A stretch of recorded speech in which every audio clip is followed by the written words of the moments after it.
All right, we're live. Welcome, everyone. Thank you for joining us. We have quite a packed session today, and I'm really excited to be bringing a whole group of professionals and very talented creators to us today, and going to be diving into their workflows and how they use Gravity Sketch, but also how they use other tools as well alongside Gravity Sketch. And it's going to be a really great session. Feel free to ask your questions in the comments. So on the right side here, or at least on my right side, I'm seeing all the comments coming through. So if you want to, please just put your questions in the comments. Those will Glenn, actually, who's our first guest today, I'll be introducing him in just a moment. He'll be staying on after the presentation for a bit to help answer questions. So if you feel like, you know, if you're worried about your question being asked, not getting answered, he's going to stay on at the end and be able to answer some of those questions coming through afterwards. But I really just appreciate everybody joining, and also, of course, the speakers today as well. First of which we have Glenn Southern. He's a digital sculptor, concept artist, has plenty of experience in the industry. I'll let him more deeply introduce himself and explain his background. But we've just got a lot of great creatives for you today. We're going to be covering automotive design, industrial design, footwear. It's going to be wonderful. So hopefully we have no crazy tech issues. But this online world, you never know. I think it's going to be great. So again, ask your questions in the chat if you have any, and we will have a little bit of time for the Q&A at the end. So without further ado, Glenn, take it away. Cool. Is my screen already on? Yep, we got you. Cool. So good. Brilliant. So good afternoon, everyone. So thanks, Jaron, for inviting me along. So I've had quite a long relationship with Gravity Sketch. So my first session of the day is all about, I'm basically a character and creature designer primarily.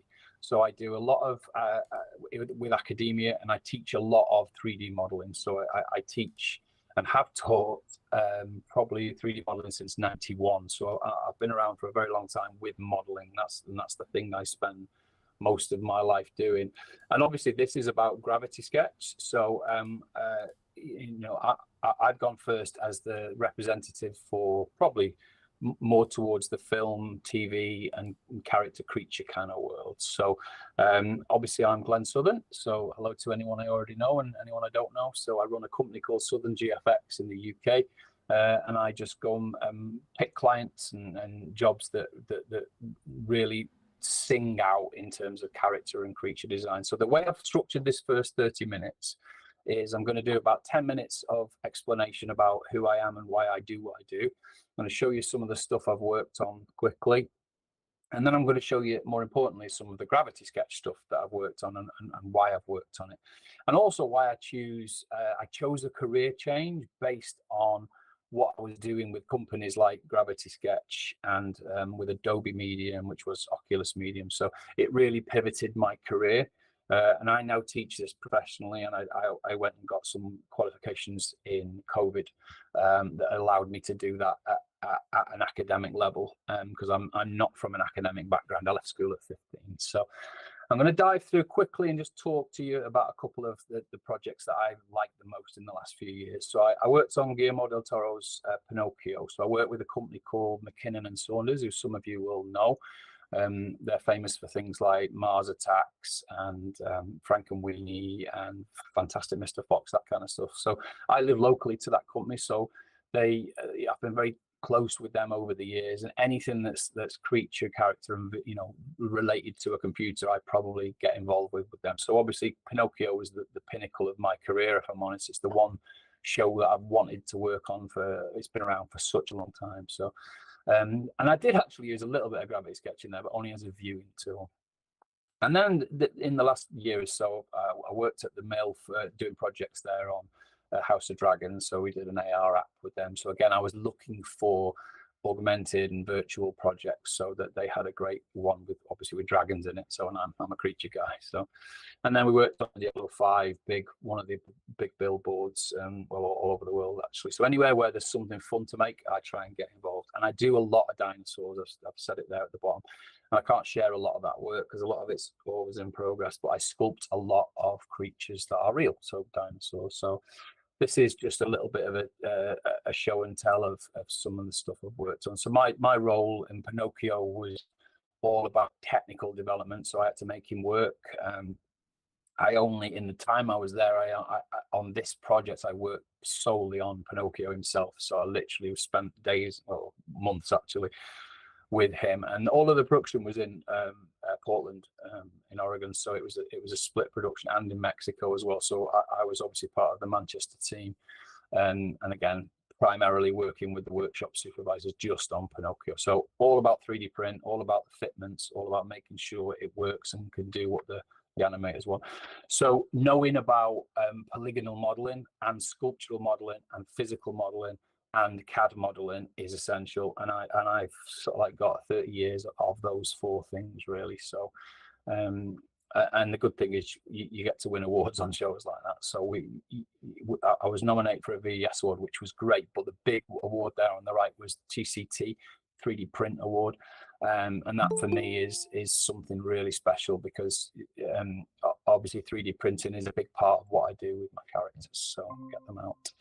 I whiz through it a lot. I obviously use ZBrush a lot for that kind of work. Do a lot of character work on things like Shadow and Bone for Netflix. Did about 7 or 8 Netflix shows now.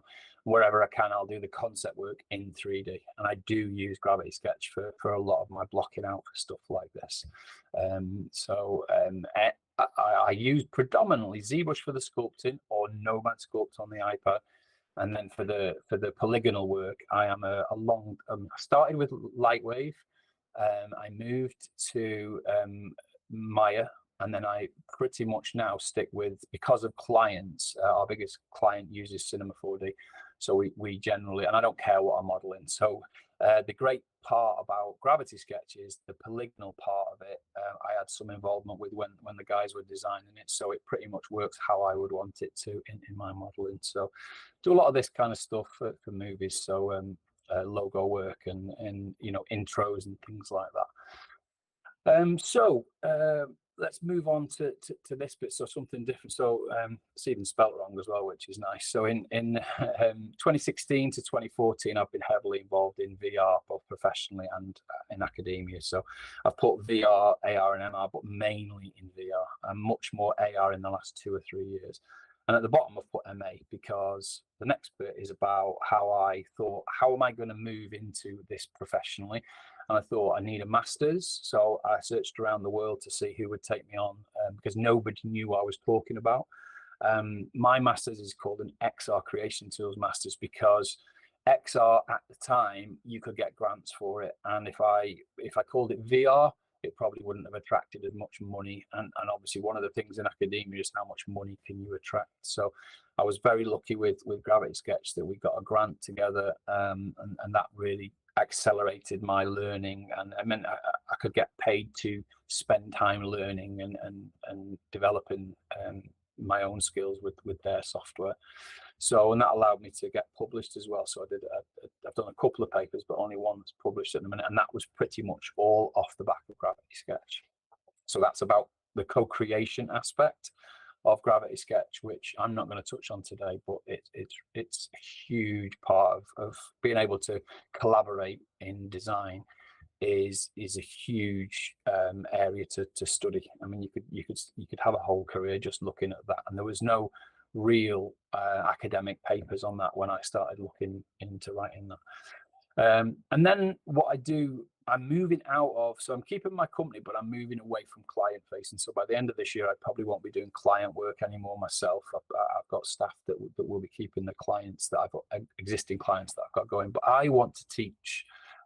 So I'm currently doing sessional immersive lecturing in Liverpool, in John Moores, which is local to me. I'm between Manchester and Liverpool, and I do teach all over the world as a guest lecturer to talk about these subjects. But it's great now because I'm seeing, students are coming through with Gravity Sketch on their portfolio already. They're coming into uni with it on their portfolio.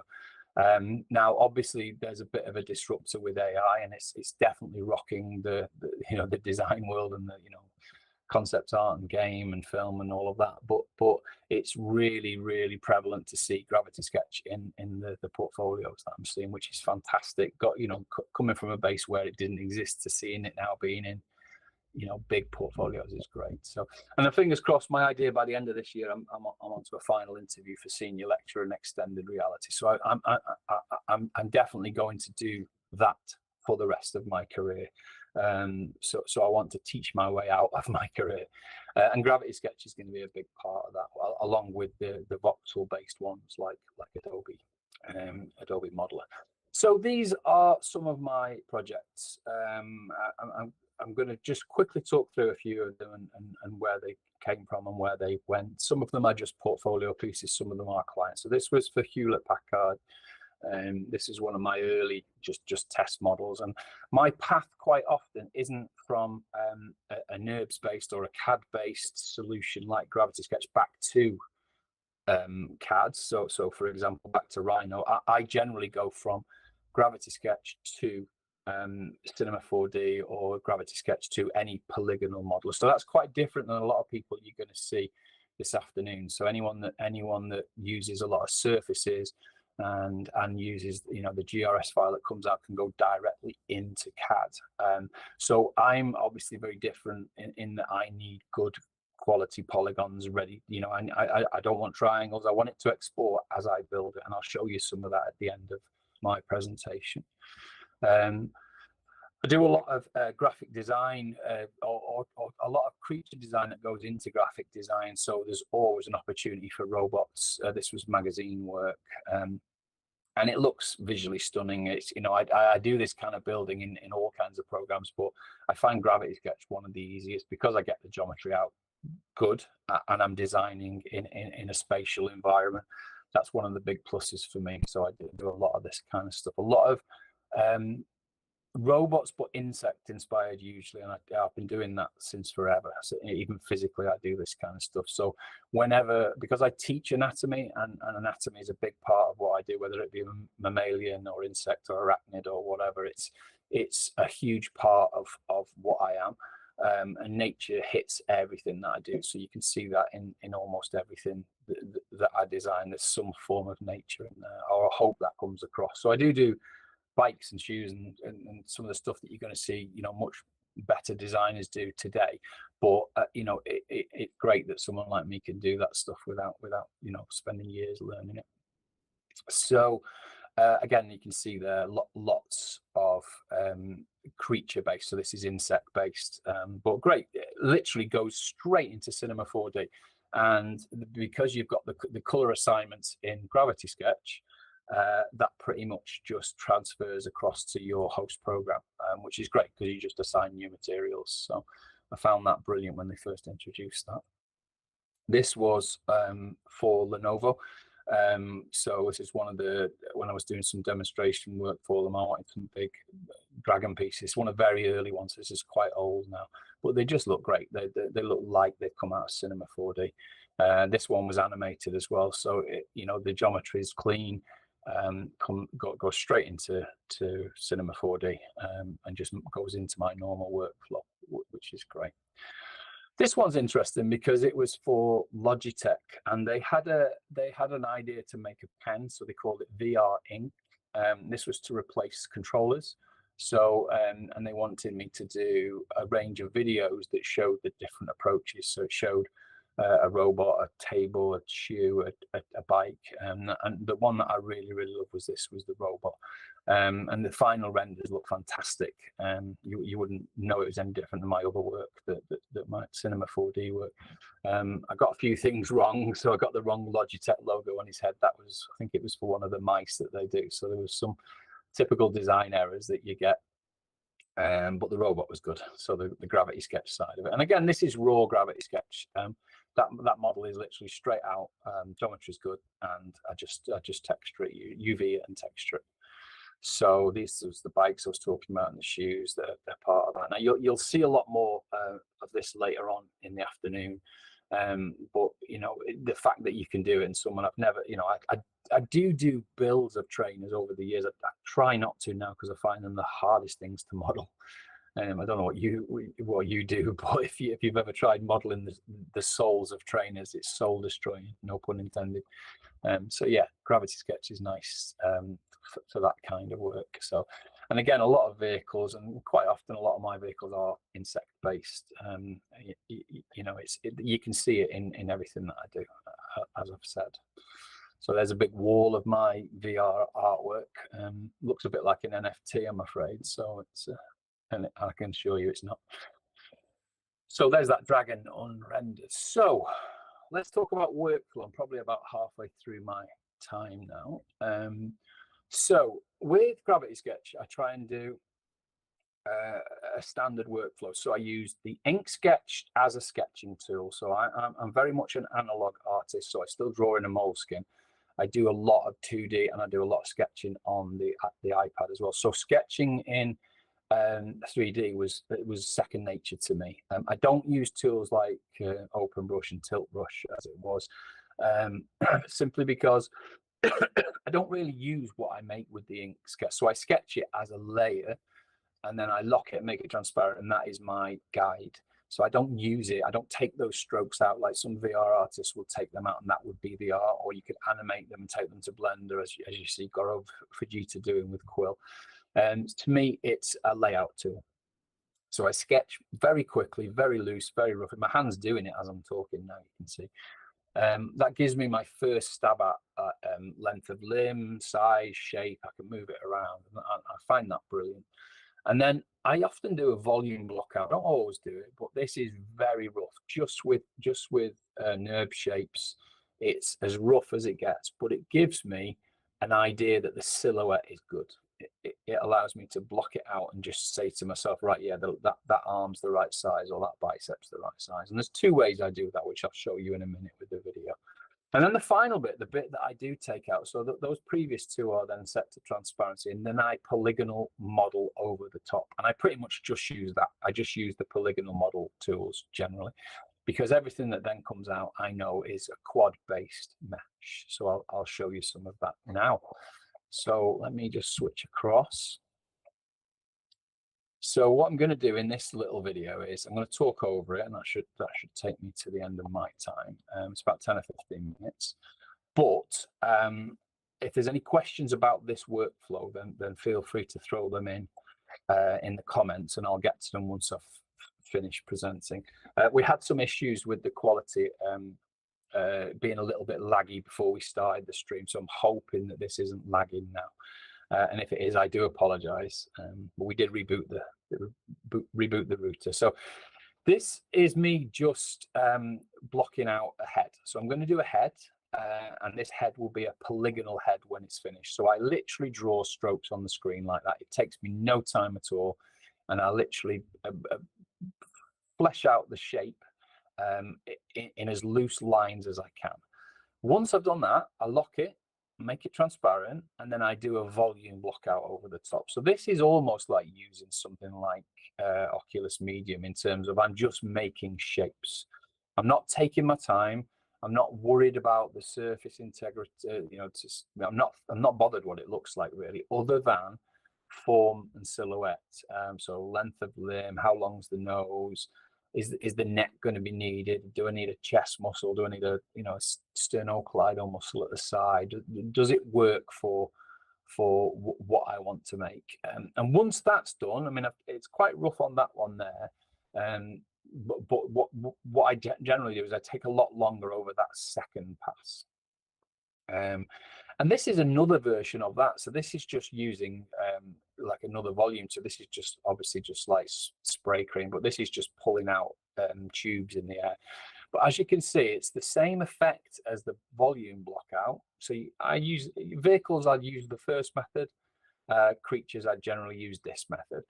And again, you're not going to meld it all together as you would with a voxel solution, but I'm not bothered about that, because I'm just working out, is there enough shape? Is there enough volume for me to, I'm using the light there to test it for, the shadows, to see if it's falling right. And if that silhouette's working, and this is probably only about 5% of the time of the entire project that I would do, then once that's worked, then that's when I move into the final, and that's when I move into this bit, which is the polygonal tools.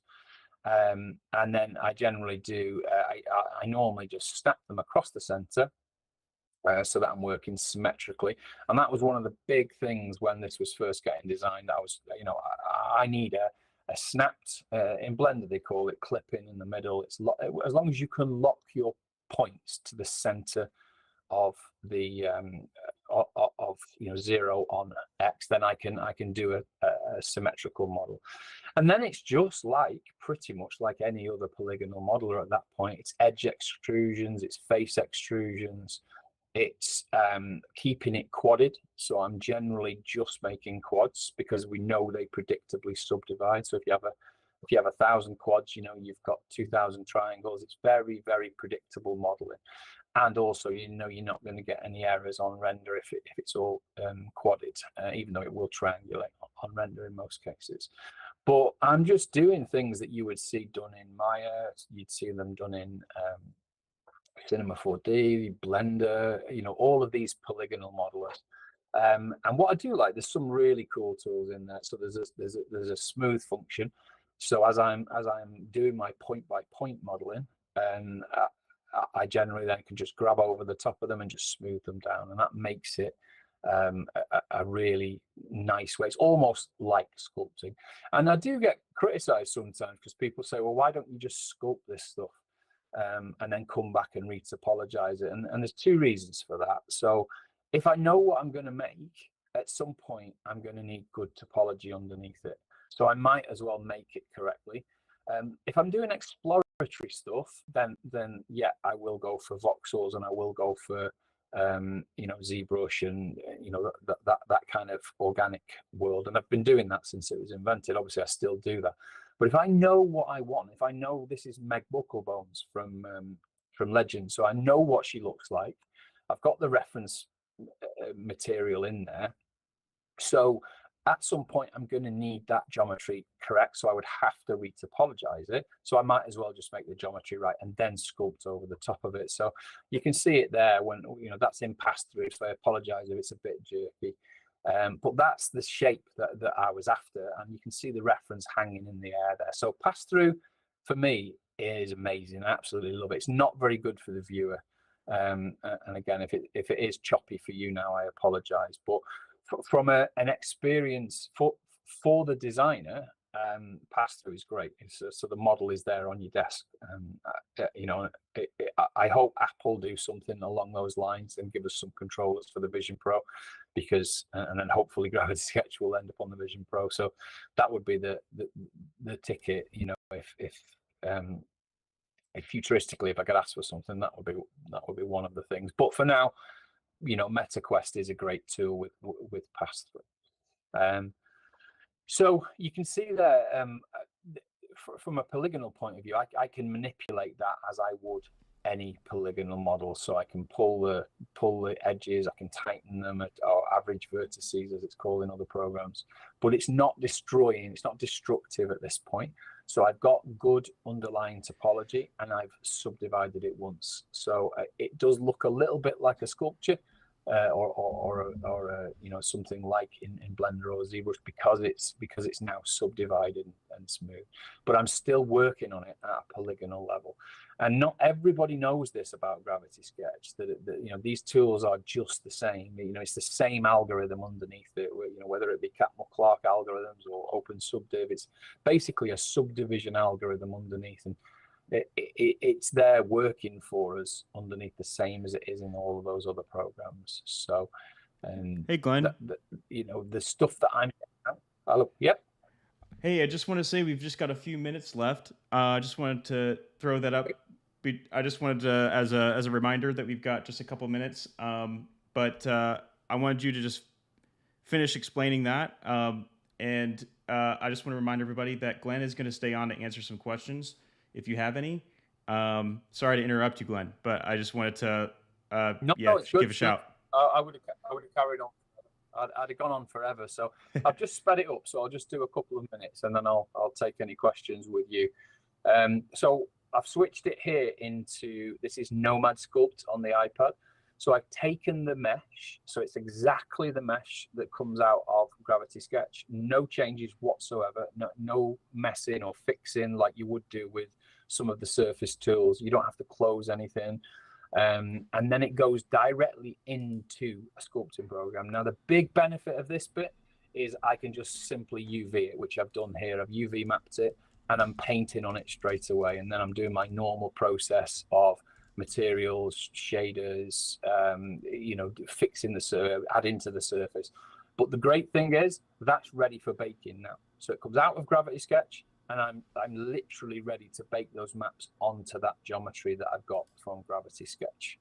So that's the big point that I want to make from this presentation, really. So how long's Awesome. that for time now, Jaron? Do you want me to just Yeah, end at that point? we are right at time, so we'll have to move to Anthony, just to make sure that he has his time next. But I did put a question that I had in the chat, and there also is another one in the chat. If you want to answer those in the chat, Glenn, that would be wonderful. And so, just as I mentioned before, Glenn is going to be staying in the chat for a bit. So if you've got any questions about Glenn's presentation, he's going to be around to answer those for you. And Glenn, I just want to thank you so much for running through all of your experience and your tools and how you use them. It's always fascinating and amazing to me to see like the level that you go into using the topology, using the polygons in Gravity Sketch. It's pretty amazing, and it makes complete sense. Also, Nomad Sculpt, crazy tool. I definitely encourage y'all to check it out because it's pretty incredible. But Glenn, I just really thank you so much for your time today. No worries at all. I'll jump into the chat now. Okay, thank you. Awesome.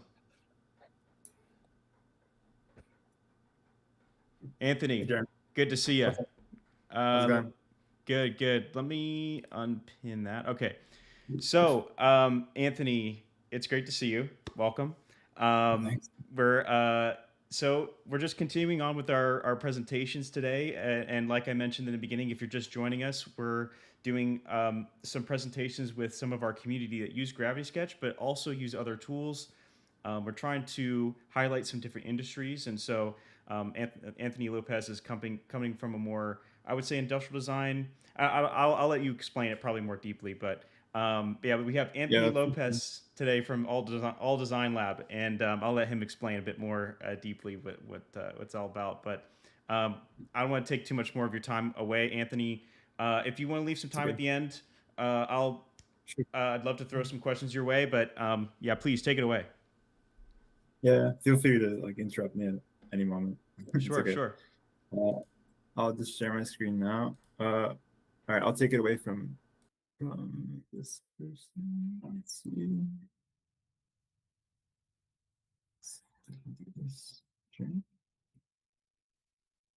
Let me know if that's okay. It's okay. Yeah. All right. So I'm the co-founder of All Design Lab, along with I work with Andrew Lim, who's another designer. And yeah, I guess by education, we're industrial designers, and also by experience, but we also do a bit of branding work. So it's mostly industrial design and branding. And yeah, we started in 2020, so it's been it's like September, so like 3 years. And sort of what we can show right now, like our work right now, is these projects essentially. And I guess for today, I'll just talk about the ones that we used Gravity Sketch for, which are these guys here. So with these, they're all essentially just concepts. We find it a little bit difficult to go like fully manufactured with just Gravity Sketch. It's a better tool for being really quick for us, like being just like, oh, let's just make this idea, and the tool is really great for just like almost like a clay sculpture, just really like pulling and pushing points. Maybe we'll talk about the tennis racket first. Hit2. This one's probably like the best example of like how crazy like Gravity Sketch like initially can be. Like just like this initial idea that we had and how much it could go forward, I guess, in the world. So this is the concept that we put out in August 22, I think.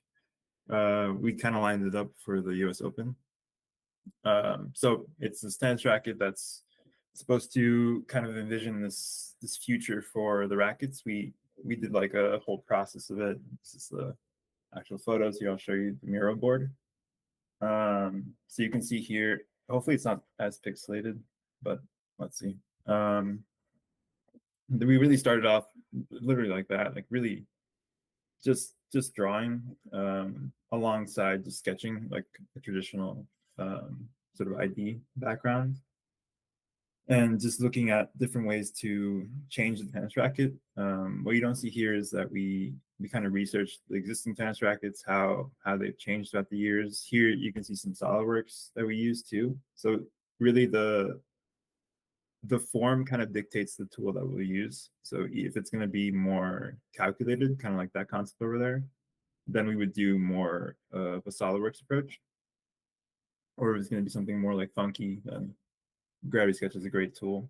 So we started to kind of explore this different tree-like, branch-like design for the tennis racket, kind of telling the story of like advanced performance, and maybe this could be something that if like produced and if like actually developed by a company, then like it could be something very exciting for the world of tennis that's usually just very material-based innovation, stuff like that. And this is very much like a form-based thing, something that would help players enhance the performance, not only like physically, like maybe the rack could be like lighter and stuff, but also the performance, I think, is a lot visually, right? Like if you see something and you get excited by it, maybe you'll play better, you'll interact with the object in a different way. So in this mirror board, you can see that we like kind of took it throughout the whole process up to key shot at the end, just trying to render it. And a lot of this is like back and forth. We would put it into key shot, see how the surfaces look with like some materials, then bring it back and so forth. Here you can see some screenshots from the initial model in Gravity Sketch. So this is all Gravity Sketch. Here you can see that it kind of changed a little bit, the small details here. This is because once we posted it, we got some press about it, and then essentially nothing happened until a museum in Paris, the Museum of Luxembourg. They are currently hosting an exhibition called Match, and it sort of celebrates design and sport and how those two worlds come together. And that's on exhibition in Paris right now for the 2024 Olympics.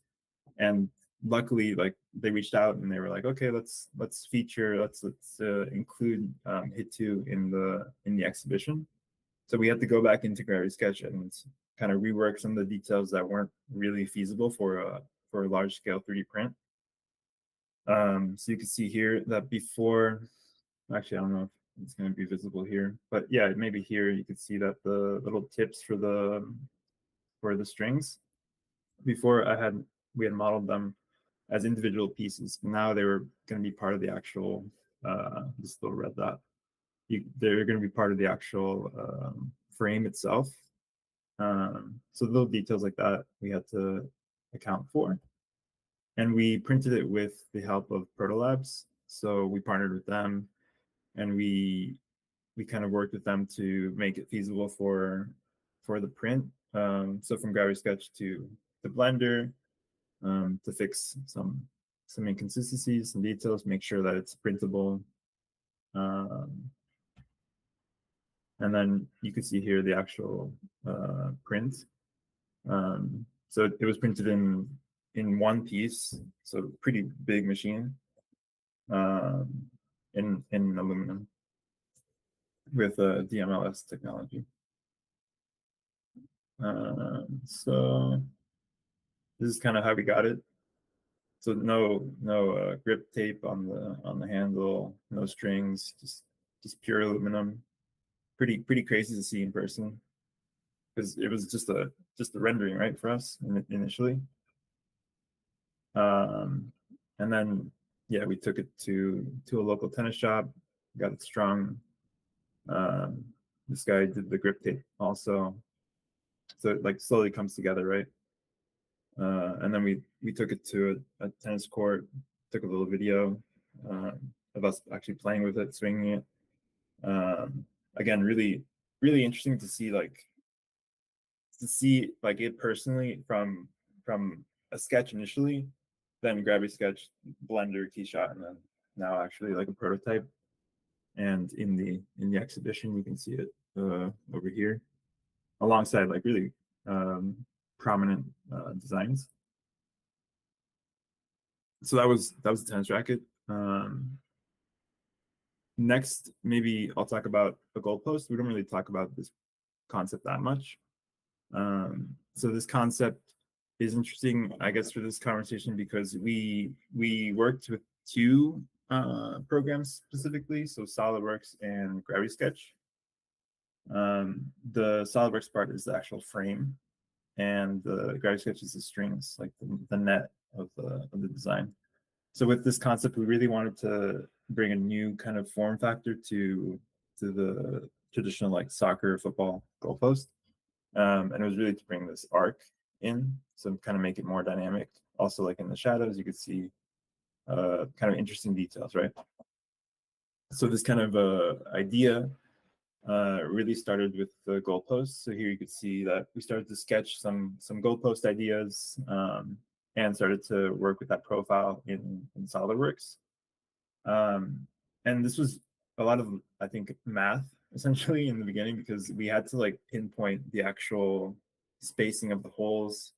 How many holes would it need to, connect in a certain way for this curvature to happen naturally through just like connection points. So yeah, in Gravity Sketch, we literally just pulled points. Maybe there's a better program for this, but again, we're not really experts in specific 3D design. We just knew that we wanted this kind of vision for the goalpost, and it wasn't so difficult to make on Gravity Sketch, so we just went along and did it. As you can see here, the goalpost itself, like the frame, has this little texture. Here is more visualizing the whole design. So it's very kind of, it's a lot of strings. It looks like a lot of work, but it's really not that bad. And yeah, at the end you can see that Gravity Sketch really helped us kind of figure these details out really quickly, so we can adjust in SolidWorks. We can adjust the spacing of the holes. Yeah, this is SolidWorks. So here you'll see more of the actual texture on the frame itself, right? Which would be a task to do on Gravity Sketch, let alone the holes, right, in Gravity Sketch. So just bring it into SolidWorks and then export that model into Gravity Sketch. And here you can see the actual spacing of the holes, which varies a little bit from the side to the back.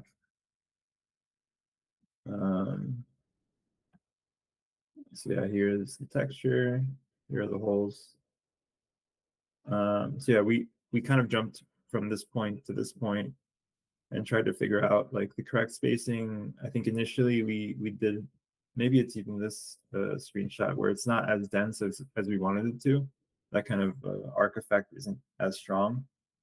So we went back into SolidWorks, made it more dense, and eventually kind of had this model imported into Keyshot, and the effect and the shadows kind of really, for me, it's really like a interesting kind of play on shadows, and also the arc of the football goalpost. Then Mega Mesh. This is completely made on Gravity Sketch. So this project was in collaboration with Miguel Pena. He's a friend of ours and a footwear designer. so we worked with him to make this kind of different backpack idea. It's kind of it's more pushing design, maybe more of an artistic piece, but kind of figuring out how to play on this backpack for a different user and so on. But I guess the actual process of like the workflow of this project was like any of our projects. It's a lot of thinking first, sketching it through, looking at inspiration. Here we're like focusing on delivering like a character through the design. So we actually like kind of drew a character and started to play around with that in Gravity Sketch. You can see there that there's really like kind of blobby forms, this little face idea. But here initially we were like, okay, it's becoming too much of a character. Let's bring it back. Let's tone it down a little bit. And we started to explore different ideas. And that's where that kind of mega mesh idea came to be. We sketched it out. We kind of questioned ourselves back and forth. Is this the correct answer? To like a different kind of backpack. Worked with AI a little bit. And then we took this sketch and then translated it into Gravity Sketch.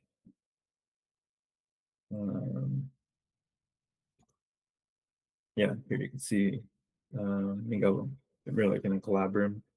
So we're working here on the actual strap and how that will play with the form.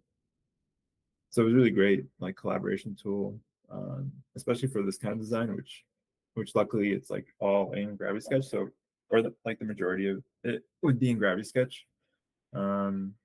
Just to be able to really figure that all out together instead of like having to go into a different program and then maybe having to edit something there and then having to import it again. And it's more of a messy situation.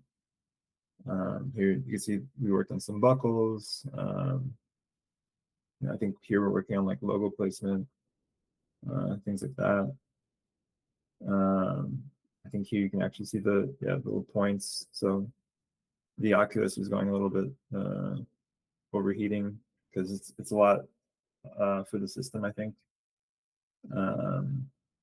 And yeah, here we always kind of bring it into Blender once it's kind of done to fix the UVs and do stuff like that. But I think for this project there was only like a UV situation because most of it again was done through Gravity Sketch. And then Keyshot at the end, of course. This little dot texture that you can see here, hopefully you can see it. I think I'll zoom into it soon. That was done in Keyshot just because of the nature of the dots. It's easier just to have it as a displacement map rather than individually modeled out, right? Yeah, you can see here. Yeah, there you go. Hopefully it's not that pixelated. And then Peel. So Peel was the footwear concept we designed, and this was also in Gravity Sketch. I think probably most people would agree that Gravity Sketch lends itself really well to organic shapes. So it's a great tool for shoes specifically. You can get very, very good results like with surfaces. So again, through Miro, we worked on like sketching this out. What's this concept going to be? How can we kind of give our spin, our take on shoes? So the idea here was that a shoe that literally just closes. And here you can see that we worked really early on in the process with Gravity Sketch models. So trying to figure out just how it's going to interact with the shoe, maybe how that flexible part will like I guess dip or go down.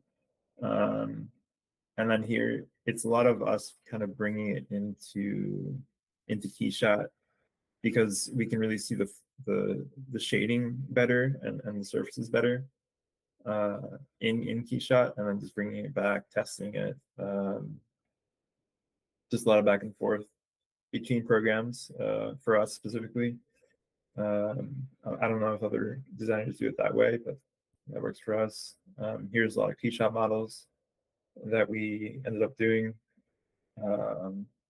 Yeah, I mean, eventually we kind of landed on this flat top design with it's kind of organic side pieces, but not very organic, keeping it very, very minimal, almost focusing on not making it look super like a shoe, because it already is kind of strange, so might as well lean fully into that. And then yeah, here's some of the blender, right, to fix the UVs, and also to make this hole. It's very at least maybe there's a way to do it, but in Gravity Sketch it's really hard to make this kind of like exact cut. So in Blender it's really easy. And then here you can see it in KeyShot, really with the materials and everything kind of done. Lastly, I think it's gonna be, am I okay with time? I think, yeah. Yeah, okay. You've got Lastly about is 10 more minutes. 10 more minutes. Yeah, okay, great. So these glasses are ones we made early on. I think in the company we designed these inflatable glasses because at the time there was this big trend in inflatables. I think even now there still is.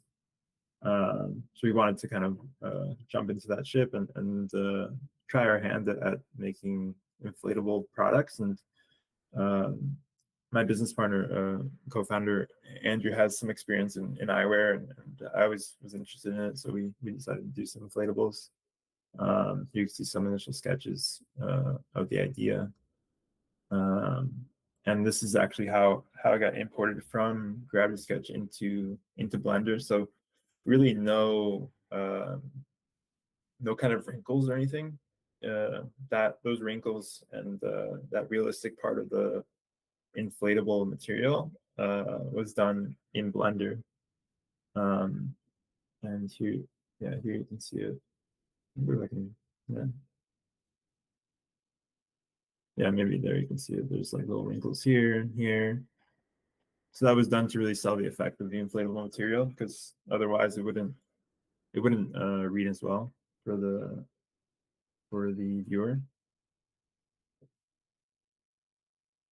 And then we worked with some designers to like kind of actually animate the inflatable aspect of it. And this was done in Blender also. And then just took it into KeyShot. So a lot of our process is really, I would say, like iterative, I guess is the word. Like we would go into a project, ideally just mind mapping essentially first, figuring out the story of the product or like how it should be, then sketching it like physically by hand, jumping into Gravity Sketch, and working like that. Eventually, once the Gravity Sketch model is done, if it is Gravity Sketch model, we would bring it into Blender, maybe fix some aspects or fix the UVs, and then put it into KeyShot and render it. And then after KeyShot, probably like some Lightroom specifically just to enhance the design. Here you can see it as a turntable. And on the actual, on a person, right? So yeah, I mean, that's what I got. Anthony, thanks so much. This has been, I'm a huge fan of the work that you guys are doing at All Design Lab. I don't know if anybody has any questions out there. I think maybe others are just pretty enamored. But if you have any questions, just a reminder, put it in the chat. We'll be happy to answer them. But it really feels like everything that you guys put out is just so iconic. I know that sounds like really like, high, kind of like putting it pretty high level, but I mean, that's truly how I feel. And I think that is a testament to the deep thought that you in your team put into each of the products and into, you know, what are you actually trying to achieve, and what is this product, For like what's the core for idea? using, Yeah, yeah. like what's the core idea behind it? And I think that really shines through.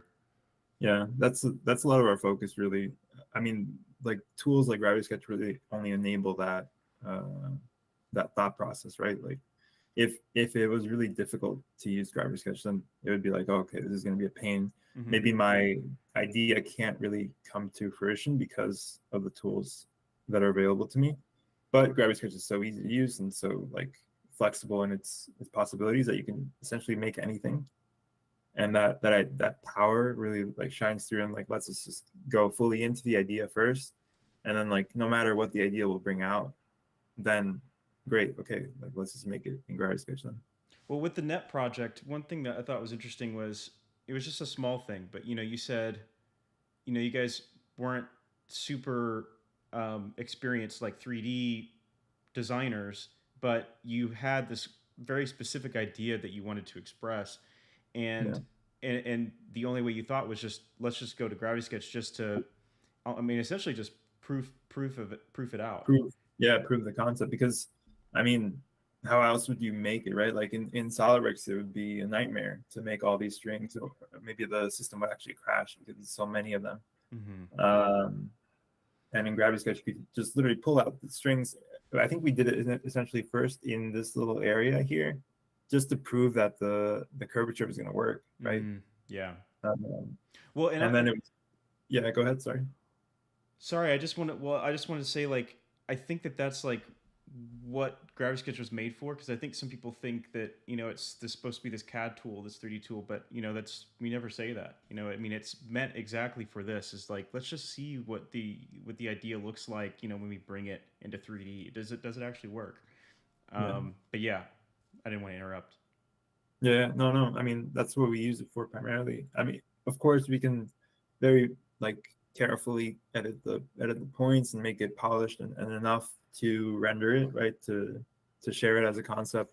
But the great tool, like the great power in Gravity Sketch, is that we can quickly do things, and time is really like, I guess essentially in this kind of business, it's really essential that we're quick in what we do, and really to push out results that fast is something that we couldn't really do before this tool. I got a question from Dan Cocking. He's actually on our team. I work very closely with Dan. He's uh, he's got a I think I thought question. you Yeah, mentioned those.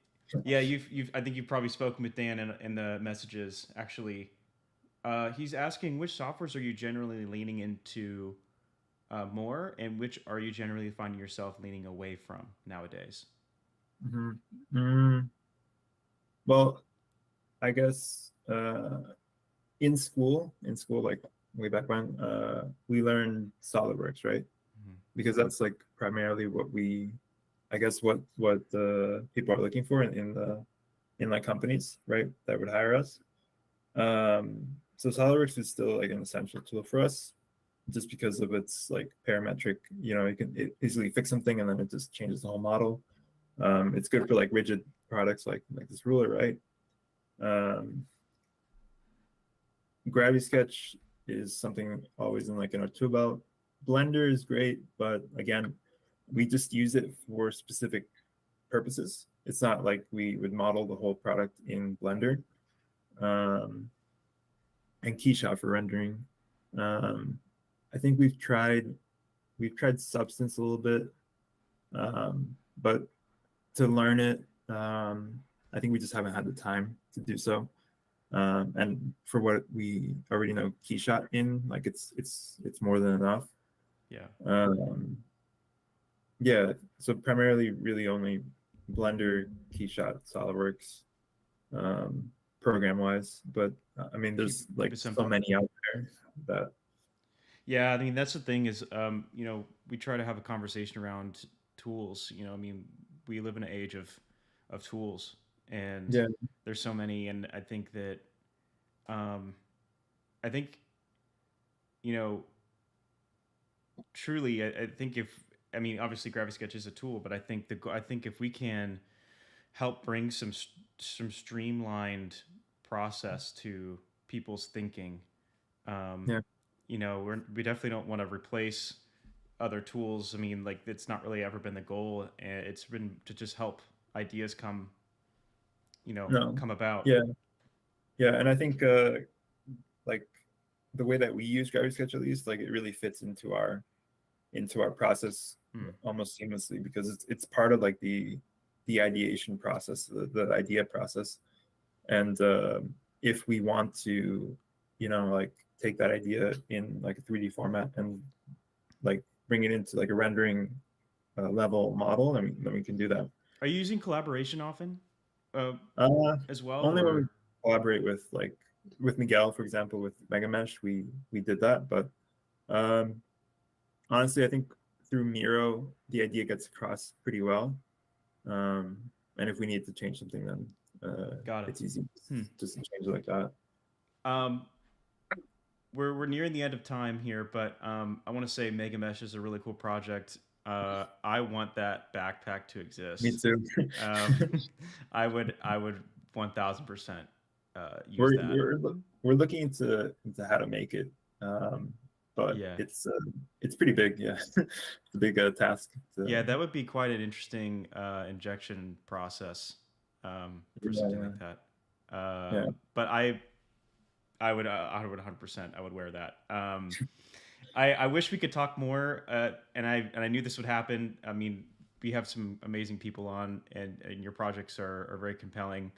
I think there's no reason why we couldn't have some further conversations as long as you're up for it, possibly in the future, Anthony. But I just want to thank you so much for your time today, Anthony, and just running through your projects and the thought process, the design process, the thinking process behind them, and essentially why you do what you do at All Design Lab. And so I really want to thank you and thank everyone for joining us as well. We're going to move on to and I will say if you have any questions, pop them in the chat, and go please check out All Design Lab on Instagram where they're putting all their projects. Is there anything else you'd want to shout out, Anthony?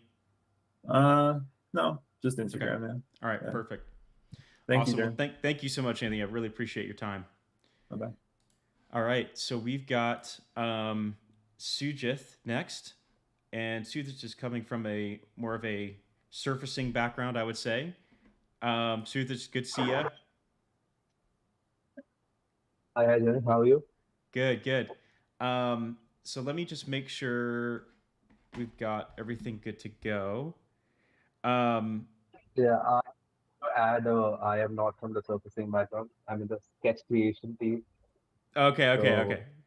Sure. You do. Okay.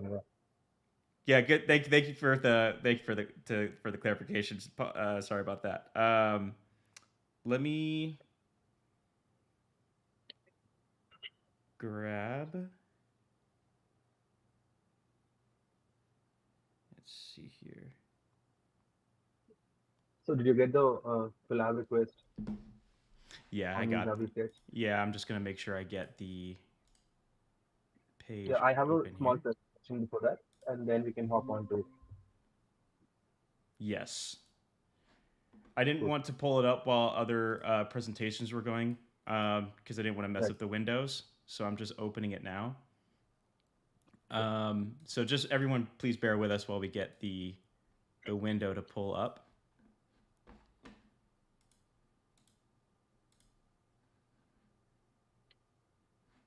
Okay.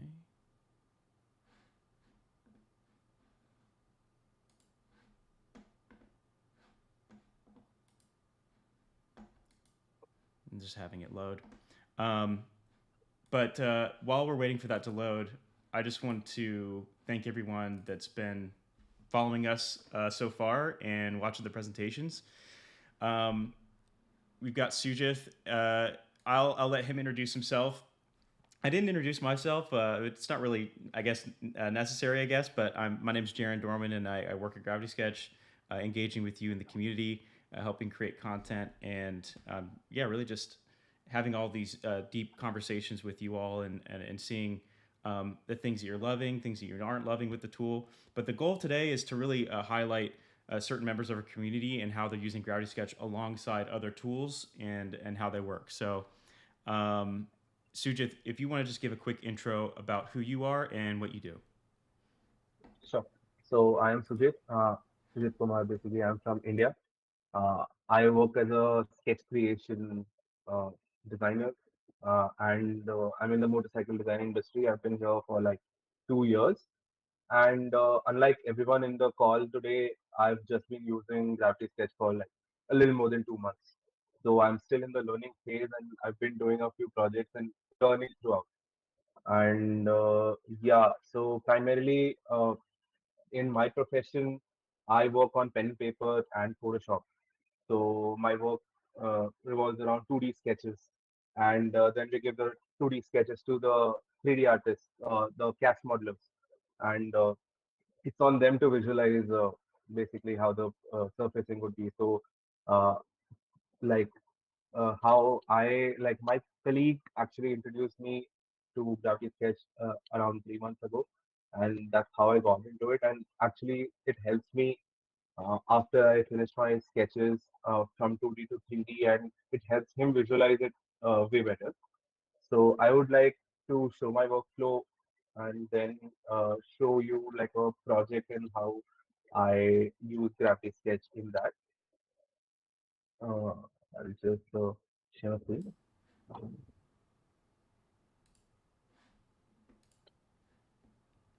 Sujith, I'm in the room now. Would you want me to do you, would you want me to just follow your view? I have like a 5 minute presentation for that. I'll Okay, finish that and then we'll hop on to perfect. the room. Yeah, Sounds great. cool.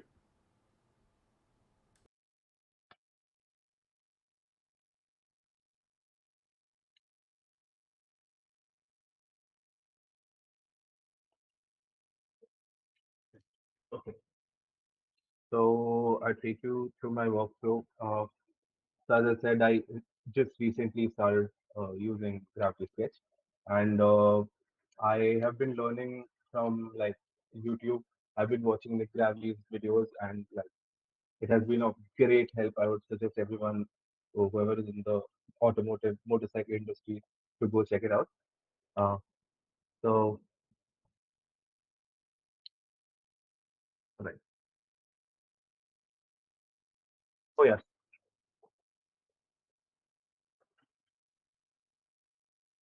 the screen is clear, right? Good. Um, yeah. So my workflow starts with Sketch. It's either pen and paper sketch or Photoshop sketch. And in like while I was learning the first project was this, like I randomly put up a sketch on Instagram and then decided to take it out and then put it on Gravity Sketch.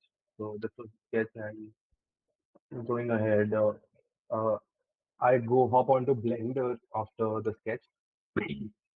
So the base, generally I uh, probably a 3D scan or maybe just create using base sketches. So this is a KTM RC390. So I just traced it out on Blender, and basically the base model, and then I put it on Gravity Sketch. And so after I put it on Gravity Sketch, I took the image and then I traced the sketch throughout and stretched it out and had the volume to check how the volume would be. So these are just Gravity Sketch strokes. And after which I made uh, surfacing on it. And so basically, this is what I like about Gravity Sketch is uh, at home I do not have a lot of motorcycles to check if the sizing is right and if ergonomics are good. So I can just blow it up 1:1 scale, put it in my living room with my bedroom, and I can, pretty much check how it is. So this was the motorcycle, and then I, after the surfacing was done, I checked it, like checked the ergonomics on AR, and also with like a rider and a mannequin. So I had like a spare motorcycle in my basement, put it on that, like put the model on the motorcycle, check the proportions, sat on it, and check the ergonomics, fix it however it was needed, and then went ahead. So this was how I basically learned it. And then I would take you to a project which is called the Davis, and this was my thesis project, and this was around meta mobility, VR. Uh, so I would like to show you this and then hop on to uh, grab the sketch. So this is basically a concept about meta mobility and companionship. Uh, so it's in the core of the vehicle is a, a VR console. So it's basically done on Photoshop and Blender. Yeah. So uh, you know, the Gen Z or Gen Alpha nowadays, we don't see them going out playing, and they're always like on VR. So I wanted to make something for them so that they can learn through VR.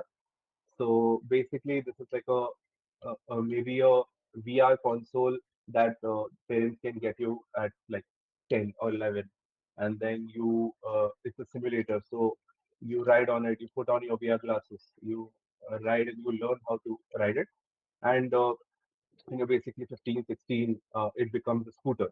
Like you add on parts and it becomes a scooter. Then you learn on it, and for like 4, 5 years you ride on that scooter, and then you can upgrade the package, make it a motorcycle. So this is how on VR you can learn while simulating. And these were basically the sketches. So as you can see, I'm going to give a pointer. So this is basically the console, VR console. This is the core part of the vehicle, and this is when you keep it indoors and you learn it, and then you change the module, and then you put on the scooter module here, and then later on you see the core part is still the same, and it becomes a motorcycle. And this was done in Blender, and you can see the three phases here: scooter and then motorcycle. So being a VR console, it had to be simulated. So this was done on Blender, basically the rigging, entire rigging and animation. And here you can see how the VR simulation happens and goes right and left. And on the right side, the animation, in this animation, you can see how it converts from a scooter to basically a motorcycle. Basically, the rider's triangle will change, and you, of course, have to swap the footpegs. So this was basically done on Blender. It was rigged and animated. And here you can see how it is transformed from the console to the scooter, and then from the scooter basically to a motorcycle.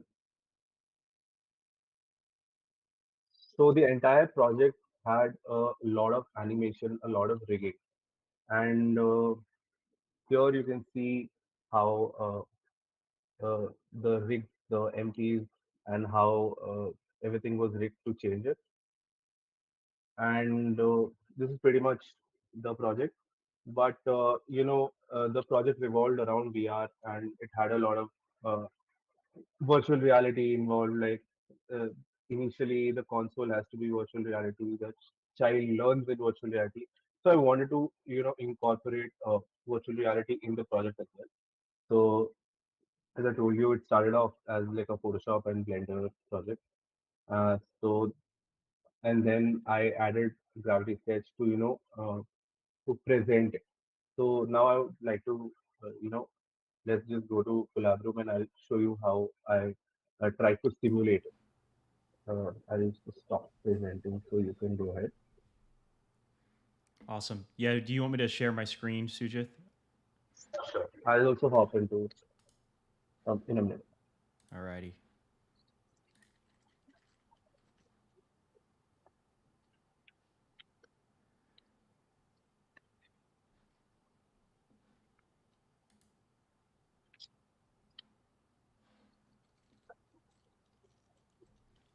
Okay, I'm in. Wow, this is So really you are. cool. Yeah, this is great. By the way, Sujith, I'm presenting the feed from my computer, so even though it's not here on the call, um, everyone can still see it on the stream. So don't worry about it. Cool. So do you want me to mute my Yeah, Gravity please. Sketch? Yeah, just mute yourself in Gravity Sketch. Okay, cool. Cool. I want to give a quick shout. Actually, what you're seeing right now is Gravity Sketch 2D screen collab, which is our tool that allows you to join in collaboration and look at models without hopping into VR. So I'm actually joining on my desktop right now and just kind of flying around the scene. But I just wanted to let everybody know in case anybody had questions about what they were looking at the moment. But Sujith, I'll just attach my view to your headset and you can just guide us through. Yeah, cool. Uh, Go right ahead. yeah. What you can see here is the console that I explained. I'll just open my layers and keep it here. So I sometimes use Graphic Sketch to present because on like a PowerPoint presentation or like a Blender video, it's good, but it's still 2D, right? So it's more effective and more like a 1:1 scale, uh, right, in Graphic Sketch. So I feel it's more effective. So here I've added all of the things I needed, and everything's replaceable, so I can show you how it transforms. Um, so this right here, this right over here, this right here is a console, and this is the core part of the vehicle, and it stays where it is uh, throughout the three phases. And this is the console, and probably somewhere you would put your VR headset in, and this stays with the child for probably like 5 years, and then you move to like making it into a scooter. So the first thing is you remove the console. So the console stand goes, and you are left with the core. You already have like a scooter foot peg, so you put on the removing things and scooter wheel kit, and here you have. Oh, sorry, I'm also left with the yeah. Uh, so this headlight actually goes somewhere here, and I'll show you why it's not there. And this underbelly goes somewhere here, and then it changes to a motorcycle. So you remove all the scooter removable stuff like the wheel goes, the foot pegs go, and some panels go, and then it's replaced by like a motorcycle foot peg and bike kit and rest of the bike parts, and then you have the motorcycle here, and now you see why the headlight was there and the cowl was here, and but this is not enough for the presentation. Like when you're presenting it to someone, this doesn't serve the purpose fully. So in Blender, as you could see, I could like animate how the frame moved or the console moved, and I couldn't do it here when presenting it. So I kind of found hacks around it. So basically, Blender has. Let me just see if I have everything here. Mhm. Yeah. So Blender, you can basically have like an empty or some bones, and you can animate it and show in real time how it moves. And it's easy to have an empty right here, and then rotate the empty, and the entire thing moves. But here, if you select it and then transform, it's somewhere in the middle, like center of mass. And you can basically hold this and bring it here, but you'll have to do it every time. So what I kind of did was you to change the radius triangle. Initially the frame has to go a little down, so you select this, select this, but the center of mark you can see is somewhere here. So what I did is I added a counterweight. So this is the right angle counterweight. So you can't see somewhere here because that weight is somewhere here. So now when I click here, it's aligned to this hole right here, and this is like the pivot point. But I didn't want the transform tool to be somewhere there, so it will be a little difficult for the person watching. So I can just basically stand here. If I want to record something, I can just record. I can hold it and I can move it around. So this becomes easy for me to present and explain it to people. I also have like a instruction card where I know how many degrees I have to turn it, how many millimeters I have to take it around. So basically the frame goes down 5 degrees, sorry. So I just hold it and I go down 5 degrees and I leave it, and that's the new uh, handlebar position. And the seat here has to go 5 centimeters to the right to top. So I take it 5 centimeters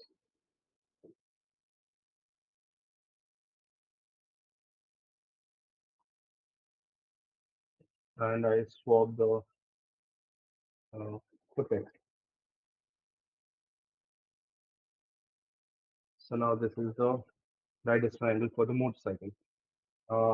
And now I would show you how I did the animation for sorry, one sec, for the VR console.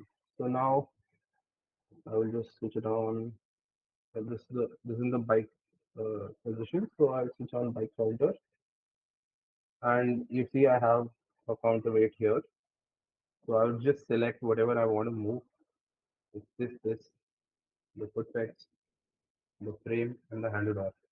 So okay, it's glitching, but you can see the center of mass is here. I just have to select this, and it comes here. So now I can stand here. I can have the audience standing anywhere, hold it, and simulate it like this. And it's easier for me to explain how things work. So yeah, I just wanted to show how I did the animation and simulation on Gravity Sketch. And yeah, that's about it. Hope you like this hack. This is great. Thank you so much, Sujith. Um, Let me see if I can detach from your view here. Yeah, this is just amazing work. Um, One thing that's apparent to me is you might benefit from some rigging functionality, some rigging tools Exactly. inside Gravity Sketch. Yeah. um, but and this is something that's been brought up before many times from the community. Um, it's something that we're very aware of as well on the back end that the team I think has looked into at some point. Um, so it could be in the future, could not. It all depends, I think, on the what all of you out there say and what all of you want. So if there's something that you desire, let us know.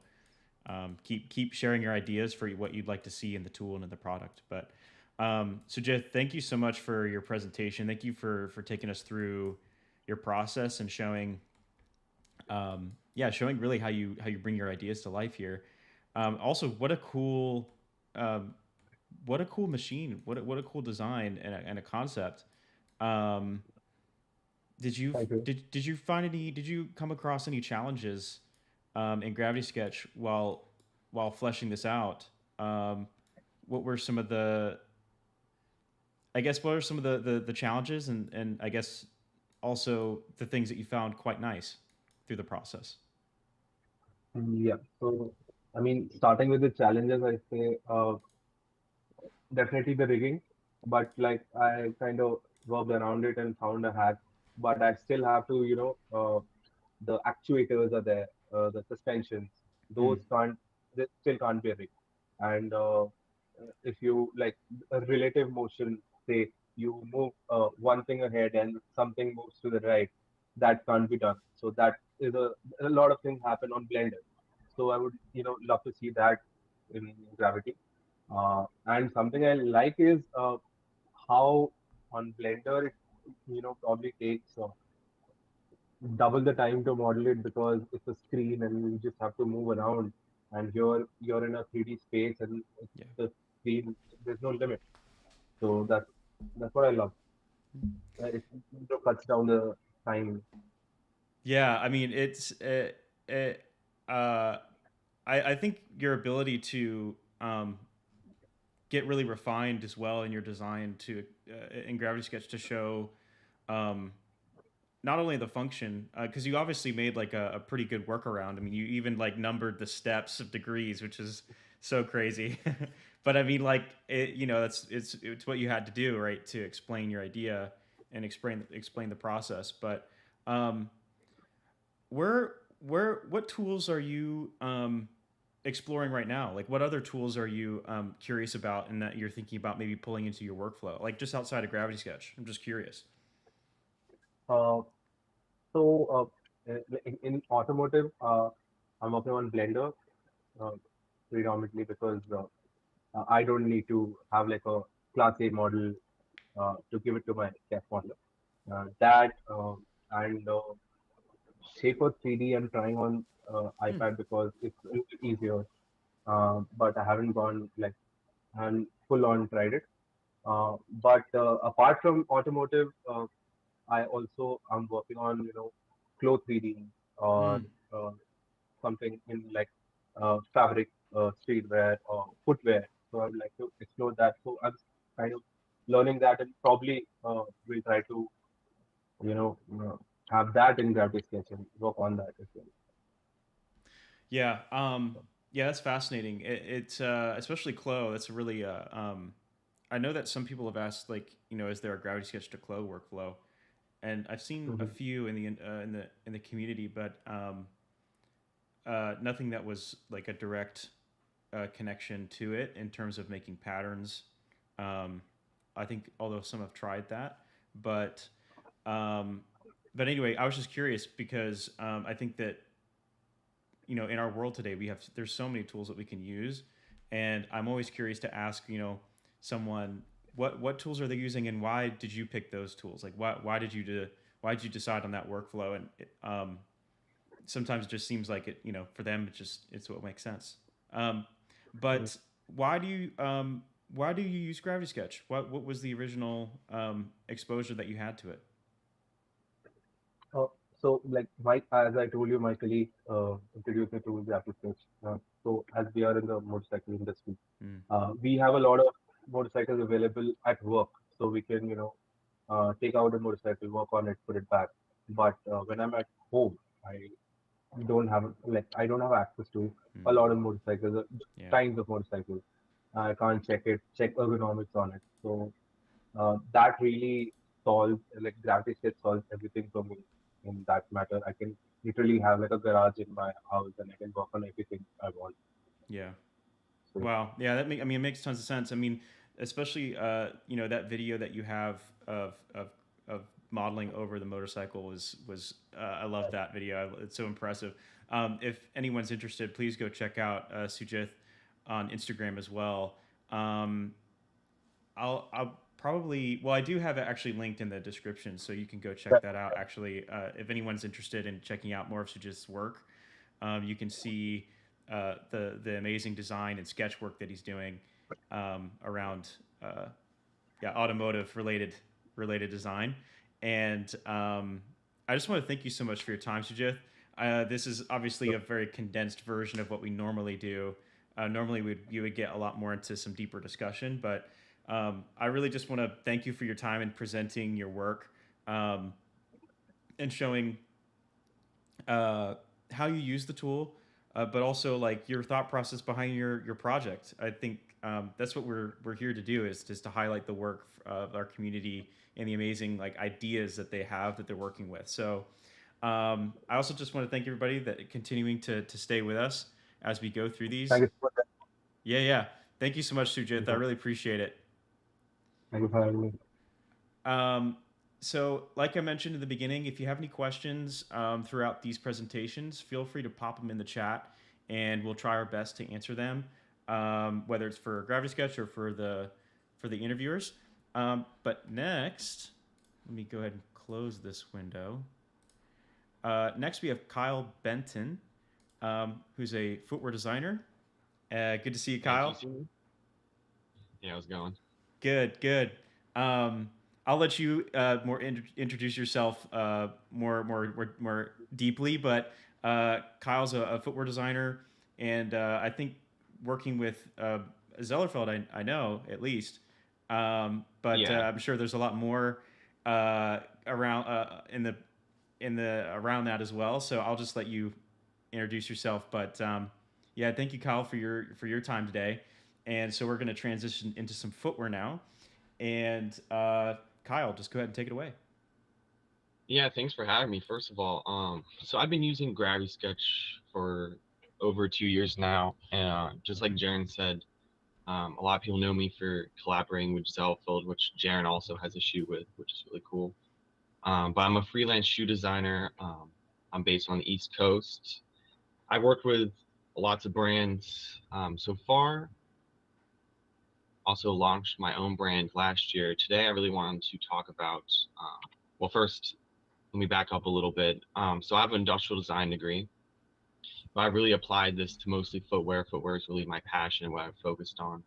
And Gravity Sketch has really allowed me to explore it further, especially with very organic and geometric shapes. So on the left, you see a physical boot prototype I made. So the sole was modeled off of Gravity Sketch, then 3D printed. And then to the right is just a very, out there basketball Nike concept.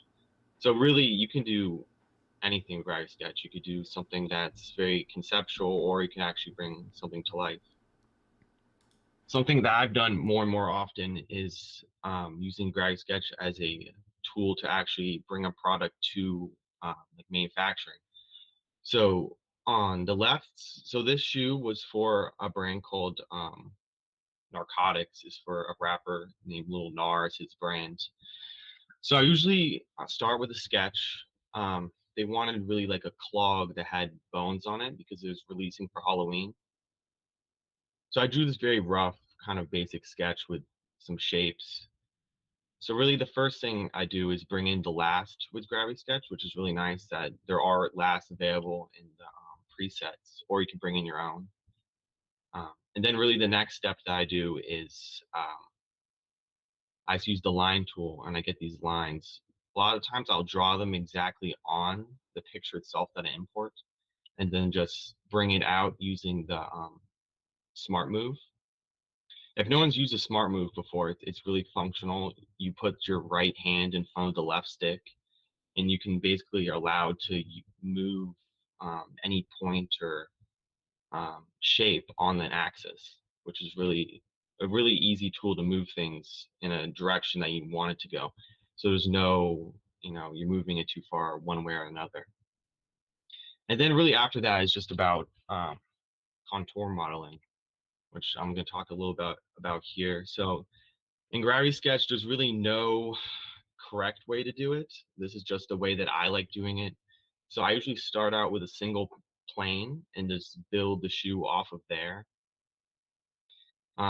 It's really good practice to do as least amount of points as possible if you want to at least make a product that is very editable and manufacturable. So normally when I start out, I'll start with a big box and just keep doing big boxes and condensing it down and condensing it down and moving the points until it gets to a shape that I like, and then just keep building that around the shoe, essentially. And one thing I really love about Gravity Sketch is how you can zoom in and out so easily and really see how the curvatures and details are. I really love using the contour line tool that you can turn on in the settings, so you can actually see how like the model looks if you bring it out into a different software. So right here, you can see this is where the actual points are to get this nice, smooth kind of crease. So if you kind of make like a right degree angle right here, you can get really, really crisp lines of gravity sketch, especially if you add more points here, you can make the line even sharper. So even though gravity sketch does have a really great crease tool, one thing that if anyone wants to take away this, I'd recommend doing creases like this. You can have way more control over the amount of like bevel you have over it. And then this is where it kind of got a little crazy. Basically what I did was I took an actual human's foot that someone 3D scanned and put online. And then I took it and put it in Blender and then used the decimation tool, which basically condenses it down to less polygons and points.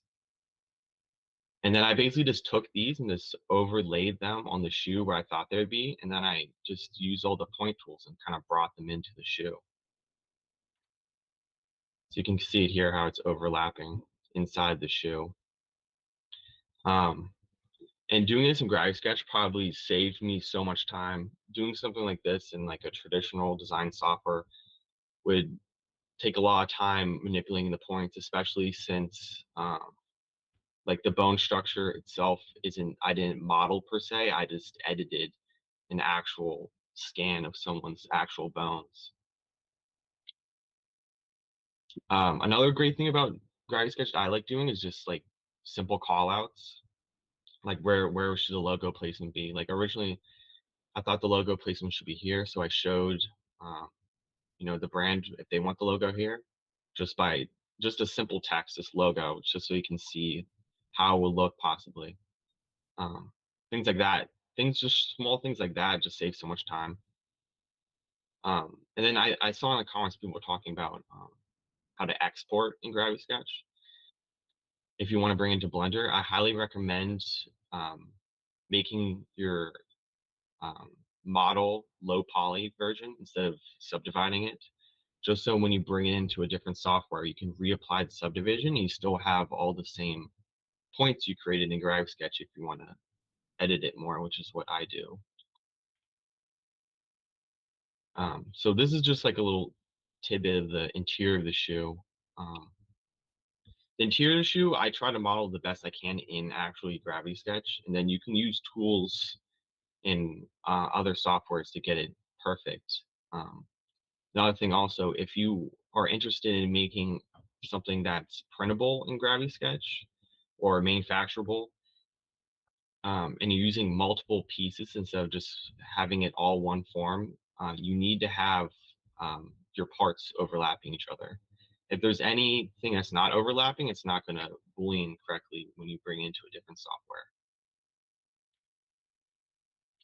So here's just kind of a quick look about how I did the actual outsole of the shoe. I just took the same bones, applied to the bottom with some other bones. And I can actually show my Blender file for this, but this little tool right here is the modifier tab. And this is where you can find all of the ways you can adjust or add different modifiers in Blender. So two that I use a lot is the subdivision, like I said, and then Boolean. And then there's different types of Boolean. Union would be combining. So for the upper of the shoe, I combined the bones with the actual base. And then to cut it out from the shoe, I use difference. And then another thing which is really great if you want to bring this into 3D printing or, like I said, manufacturing, Blender has this really great tool called the 3D tool belt, and you can actually just apply it. It's free, but you have to turn it on in settings. And you can check any object, and it will tell you if it's manifold or not.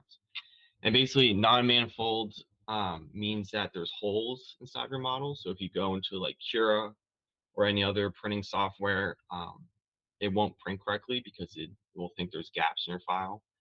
So Blender can actually fix holes if you want to, or you can manually adjust them. So if you click make manifold, a lot of times it fixes it perfectly. And this is the final product of the shoe. And this is Kai Cenat wearing them, if you know who he is.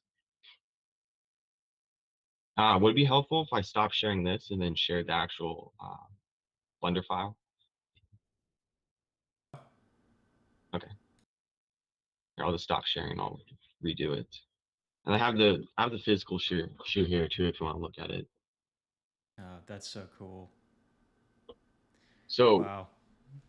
So the difference between this and the actual model that came out of Gravity Sketch is like 95%, I would say, accurate to Gravity Sketch.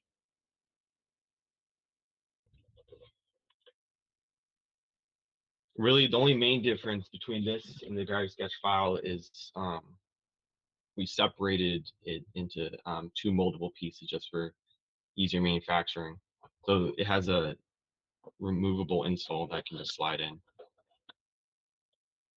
But like the whole base shape you can see is exactly how it looked coming out of Gravity Sketch, which is really cool. That's amazing. Wow. It Yeah, even has so this is molded out of That's foam. amazing. Yeah, yeah. So it's just amazing how you can actually make manufactural products with Gravity Sketch. Yeah, thanks for showing as well, like the some of the actual steps and used in Blender. Well, I'll let you continue. Yeah, yeah, for sure. I know you know some of this already. Yeah, no, please. So this is a version that actually didn't come out. It's like a mule version that's slip on. But I'll just use this to show basically how you can edit files. So I brought this directly from Gravity Sketch, and I went over here to modifiers and I put on a subdivision. And basically the way you add it is just adding more points. So if I make this 0, or if I turn it off, this is exactly how it looks coming out of Gravity Sketch. And each one of these points that you had in Gravity Sketch is applied here. So let's just say you bring it in here and you decide, oh, yeah, this should come out more. You can just move it very easily. And then if you want to turn subdivision back on, you can press this little computer button and then you can make it as smooth as you want. But doing this is really great for just fine tuning the shoe in a way. Because in Gravity Sketch, at least sometimes, this is a tiny bit more precise. I like using Gravity Sketches because it feels very sculptural. But sometimes you need just to see, oh, maybe this line's come down a little bit, or just small adjustments. And then if you want to Boolean it together, you can just go to Boolean tab, which is here. Basically, what you do is just take an eyedropper and you attach it to your other points. And eventually, it will add it like this, and then you can just turn off the bones, and then you have them completely combined, which is really cool. Here, I'll just go briefly like inside the shoe so you can see. It actually adds the geometry to it. So this is why I said prior, if you want to do something like this, just make sure everything overlaps. Because exactly where it overlaps is where it's going to cut off inside of it, which is pretty helpful. Thank you so much for running through this. I think that especially that like 3D that plugin that you mentioned, that is really helpful, especially when you're doing this type of work, like the manifold, non-manifold stuff. Another one that I learned recently, I probably should have learned it maybe earlier on, but there's a mesh analysis visuals. Oh yeah, here I can show people that. You should show that because I think a lot of people probably don't know about that. Yeah, so it's a really great tool. So if you in Blender, for those who don't know, if you press the tab, it goes into the edit mode again. And basically, if you go up here to, I forget what it's exactly called, but if you go to Mesh Edit, it's this right here, and you click Mesh Analyst, you can basically change the type of analyst that it's doing. So right now, it's just thickness, and you can actually change how it applies it. So also for like me and Jaren, when we're doing shoes for Zellerfeld, a large issue is the overhangs. So you can actually measure the overhangs of a shoe if sorry about that. If you go here and press overhangs, you can actually, and then you can change the axis that it goes to as well.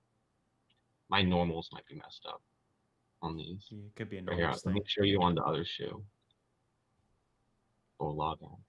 I discovered this recently, and I was like, how did I not know about this? Like, Yeah, no, it's a great tool as well. yeah. You can also in GraviSketch use the offset tool. So a lot of times when I'm in GraviSketch, I will offset the last a certain distance, just a quick check in GraviSketch. I want to. So the last. Oh, sorry. Go ahead. So I was just gonna say, it's for the last. For people who don't know, is the actual inside of. It's like what the foot shape is inside the shoe. It forms it. So a lot of times I bring that out. Like if I want the upper be 6 millimeters, if I bring that out in GraviSketch and there's overlap, or I can see it, so I can know to bring it in or not. But yeah, you can do a lot of more actual analysis in this. Yeah, it's a great tool. It's very useful. And I'll say, like, you know, if you're 3D printing anything, these are great tools to use, and really helpful if you're having some trouble with some printing and you want to make sure things are manifold. You want to make sure there's overhangs, you know, at the right degree. But this has been great, Kyle. Thanks so much for diving into your process and showing a bit behind the scenes of how you actually created the shoe. And what a cool thing! I mean, what a cool thing to have a shoe in the world, right? That people can wear and buy. Like, it's a pretty amazing thing. Yeah, and this should be the first of many. I've done more, but I can't show them obviously because they haven't come out yet. Sure. But yeah, it's really cool seeing a product come to life just from a very, very, like I said, very basic sketch. Like a lot of the actual ideas came out in GraviSketch. And that's one thing I really love about GraviSketch is how you can adjust things very quickly on the fly. Like coming into it, I didn't know exactly where I wanted to position these bones. I had an idea of these, you know, top ones because I wanted it to kind of align with your foot. But I had really no idea exactly where I wanted to put these and how I wanted them to, you know, wrap around or where they're going to cut off or things like that. Sure. So a lot of it was very just quick. And GraviSketch is such a nice tool. If it doesn't work, you can just easily work around it. Whereas if I made this shoe in something like Rhino, which is way more parametric and precise, I would go exactly off the drawing and it would be exactly like that. And to go back steps would be much harder. Question for you: are there other tools that you are curious about experimenting with, you know, in your workflow? Obviously, you use GraviSketch and Blender. Are there any things that other tools that you're kind of like looking into experimenting with? Yeah. So right now, I'm in the process of learning Houdini. I don't know if have you heard of Houdini? Yeah, absolutely. Yeah. So Houdini, for people who don't know, it's a parametric software that's based procedurally. So instead of actually like modeling something like these bones, I could just put in one bone and essentially I could just morph it to wrap around or something like that. I've been using it to create lattices for resin printing. So kind of the new workflow that I've been working on, I don't have it right, I can't show you right now, but is basically making the base shape in GraviSketch and then applying that to Houdini and then creating lattice structures for resin printing. Wow, that's amazing. I'd love to see some of that whenever you share it at some point. Yeah. So I'm gonna, for my own brand, I'm gonna release a few models coming up that are resin printed. Oh, that's cool. And it's really exciting because I don't know if anyone's ever like made shoes from GraviSketch into resin printing because it's such a totally different you know, thing than like normal printing. Yeah, it's definitely a messier process as from what I've heard. I've never done it myself, but Yeah, yeah, I can show. This is my shoe with Zellerfeld, but basically what they do is they print it layer by layer by melting a spool of plastic, and the results are super good. Like it's very bendable, very pliable. It's not going to break, super durable. Resin printing is a different process where they take liquid and they harden it with lasers. So you actually have to make the internal structure yourself. yeah, it's a pretty amazing process, and very delicate process. I've come to learn as well, Yeah, as I've tried to print shoes myself, here at the house, and yeah, it's very delicate. But it is. Kyle, in terms of uh, in terms of like stuff that you're able to do in Gravity Sketch, are there any things that you are wishing you could do, or things that you Oh, in Gravity Sketch. yeah, and maybe Um, like that workflow into other programs? What would be like hmm, the ideal process in your mind? um, I think it'd be really cool if, um, well, there's a few things I'd say. Um, I don't know how possible they are. One thing I would love to see is a actual Boolean feature inside of Gravity Sketch. I think that'd be really helpful for people who maybe don't want to learn Blender or don't have access to maybe a computer that can run Blender very well, because when the polygon count keeps going up, it can lag really bad. So just some type of Boolean feature. Maybe it doesn't have to be this precise, but something like that I feel like could be helpful to maybe people who are less experienced with like traditional design softwares. Um, Yeah. One thing also that I personally really dislike doing UV mapping. Mm. People who don't know, UV mapping is basically taking a 3D object and basically condensing it down to a flat plane. Where in that way, that's how a lot of people apply different textures instead of like drawing them on. You can actually just um, apply textures to a flat surface and then apply that to your model. It will just be exactly where you have it. So if Gravity Sketch could somehow be able to UV unwrap shoes or products, that'd be amazing. Yeah. Um, we've definitely been asked about the Boolean feature for years. Yeah. And the answer for that one, as I've heard it from our team, is that um, I think they would love to do that one day, but there's Hmm. a very strong hardware limitation on something like that. Yeah, I Um, figured. yeah, It takes a lot of power to do it.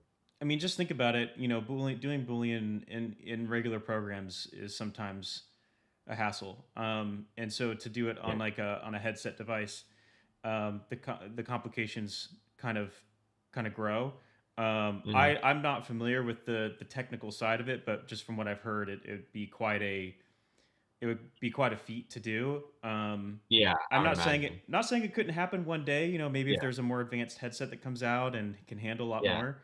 Um, but we've definitely heard that one a lot. And then on the UVs, um, that one the team's also pretty well aware of. That's been requested quite a bit, and I think that the team has looked into it.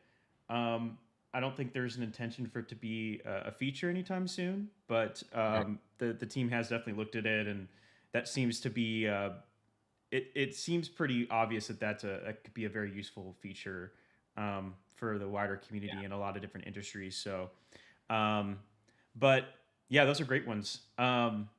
Kyle, I just want to thank you so much for your time. And if anybody has any questions, feel free to put them in the chat. We'll Yeah. be happy to Yeah. No problem. answer. Kyle would be happy to answer any questions that you have. Um, Kyle, what are you excited about working on next as we kind of close? Um, Man, I'm really excited to get these resin shoes out, and then Yeah, also like the upcoming Gravity Sketch shoes. I can show some of them. It's like this is one shoe I worked on with Gravity Sketch. that's Um, cool. for Zellerfeld. It's like a mule. Um, Is that one thing that's Is really that a cool. Zeller print as well, or is that? No, I printed this at my house, Yeah, that looks great. but yeah, it's tricky getting it to texture like this. Yeah. But Yeah, what did you do? What I, did you create for the solid shell part? Was that like, how'd you so create the I thickness? so what I did was actually so the bottom piece was a separate mesh than the top piece. So basically, I just boolean them together, and then in um, in Cura, I just re-added another sole. So then this has a different texture than this. Right. And Oh, people that's don't awesome. know, you can do that in Rhino by exporting it as a 3MF file instead of an STL. You can play with different structures, which is really cool. Well, I just want to thank you so much for your time again, Kyle, and for sharing sharing a bit about your process and your Yeah, no workflow, problem. and the tools you use in Blender to bring your designs through to the finish line. And that's what this has been all about, is just to look at workflows using Gravity Sketch alongside other tools, and just Yeah. the design process in general, celebrating the design process and the creative process with some people in our community. So I just want to thank you so much for your time, Kyle. And if you want to shout out anything for anyone to go follow, obviously go follow Kyle on Yeah, Instagram, you which we can, have if linked. you want to keep up to date with my brand is called Acheron. Yeah, go check that out. I think Yeah, it's I'm super excited about the stuff that's coming out. Just like with shoes, there's so much time doing research and development and making sure it functions and fits correctly. Gravity Sketch has streamlined the process so much. It made just the process go so much quicker. Like normally with like shoes, a lot of brands will make shoes a year out, 2 years out. You can make a shoe with Gravity Sketch and bring it to market very quickly, way quicker than anything before.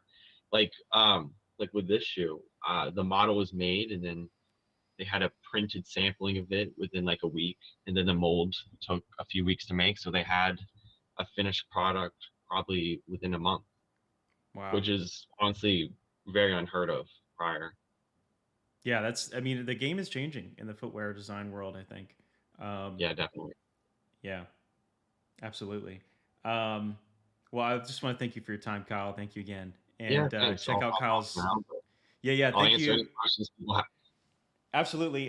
Go check out Kyle on Instagram. I think we have it linked in the description, so definitely go check that out. And if you're just joining us and you want to see the previous speakers, as soon as this live is over, you'll go and you can watch it from the beginning. And so this will be available as soon as the live is over. But for our final speaker today, I would like to introduce. I'll make sure I get my screen together here. I would like to introduce Facundo Castellano de Villa. Um, and yeah, I just want to thank everybody for joining and sticking with us through all this. It's been a long one. But Facundo is a from Argentina, an exterior car designer working at Zeekr. I think that's how you pronounce it, maybe. You're muted right now, Facundo. Sorry. But it's a Chinese Uh, company. Zeekr, the company. Yeah, based in Sweden. Is that correct? Exactly, that's where I'm living now. So, yeah, thank you for the invitation first. I think it was really nice also to see the other designers showing the process and how they use gravity, because I think it's like Photoshop, because everyone has a different way of using the tool. So it's always nice to see all these tricks and and how they use the tool. So okay, I can start showing the screen.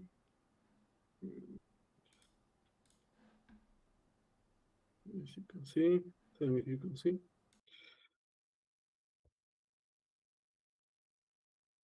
Can you see the presentation? Yeah, because it's already, yeah, now it's showing. Right? Exactly. Yeah.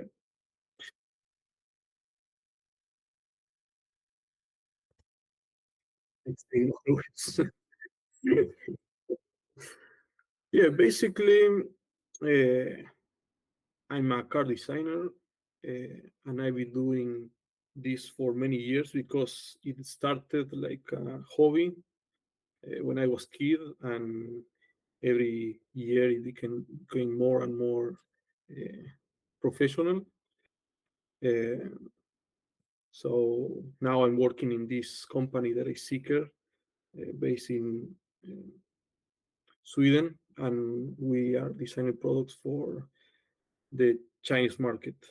So probably if you are in the car design world, you know this brand, but if you are out, probably you didn't see this car before because uh, it's in the Chinese market, and recently they are opening to other markets in Europe or other countries. Um, During these years, I've been changing a lot my way of working, uh, my style also, uh, trying different tools, trying different styles.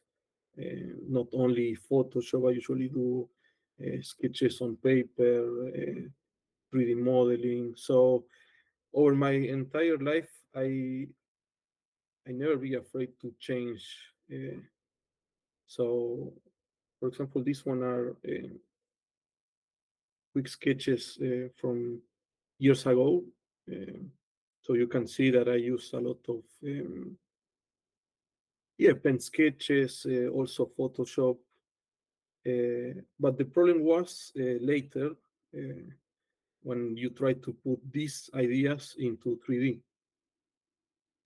This was a project that I did years ago also. I was working with a friend, he was also a modeler.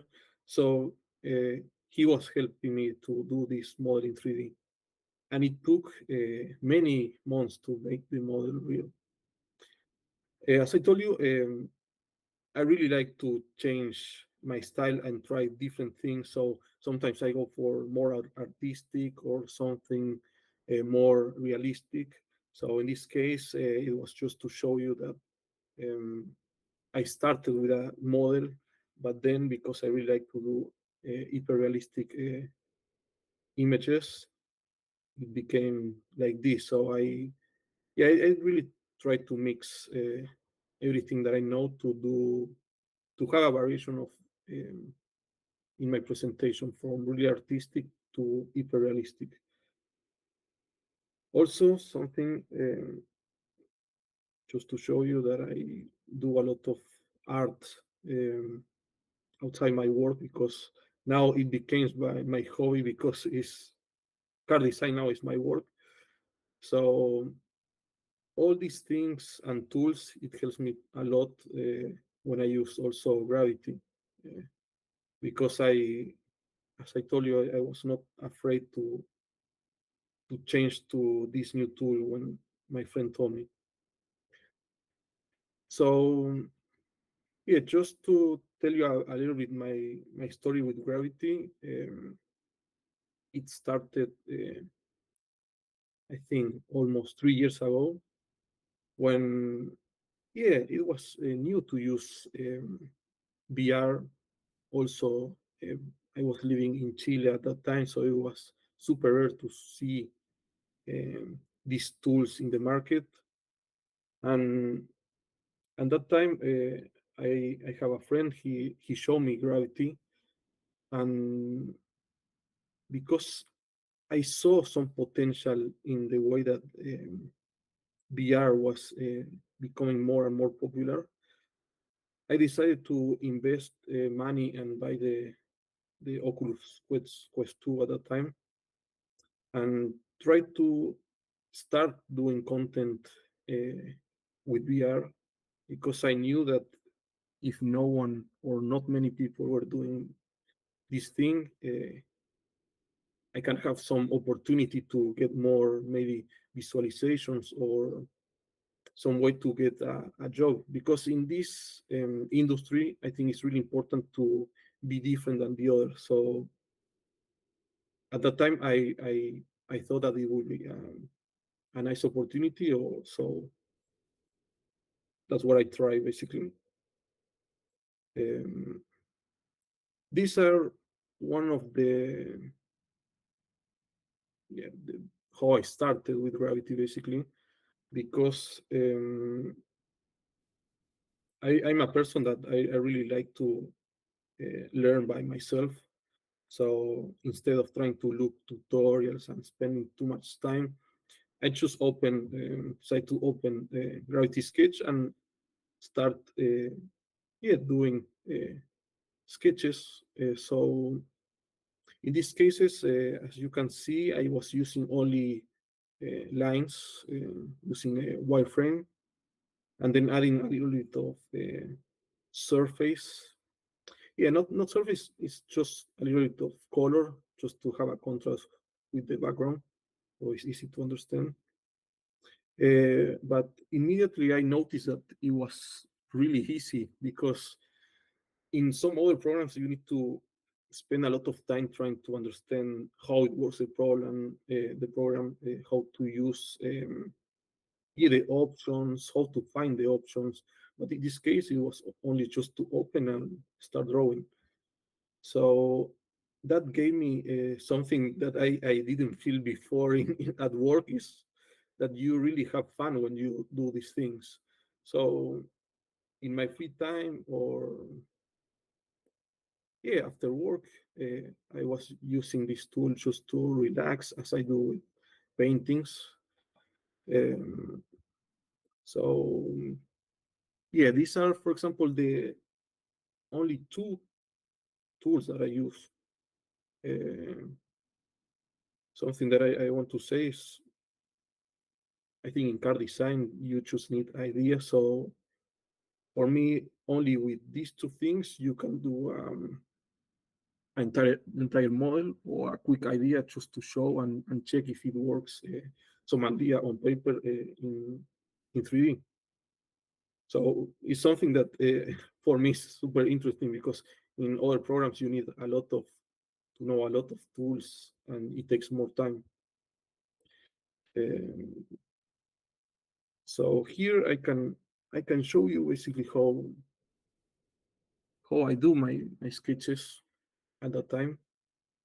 Um, Usually use yeah, the wireframe, trying to don't think too much, because I think if you think too much, you waste too much time. And also the idea was to do this really quick, so the idea is more fresh. So you can see how really quickly you can get something interesting, and it doesn't look so different to the um, when you do on paper. For example, I usually do really quick lines. Um, so you can see how, for example, here I added the color, so you can see behind. And here I can show you, yeah, many examples of all of my works. Here it was a lamp also. Something that I like it also at that moment was that we can import sketches. So as you can see there, I have some sketches on the paper. So I was using that thing as a reference when I was doing the 3D. And the idea was to check if the pen sketches work in the 3D. And quickly you can check. And in this case, I saw that it worked perfectly.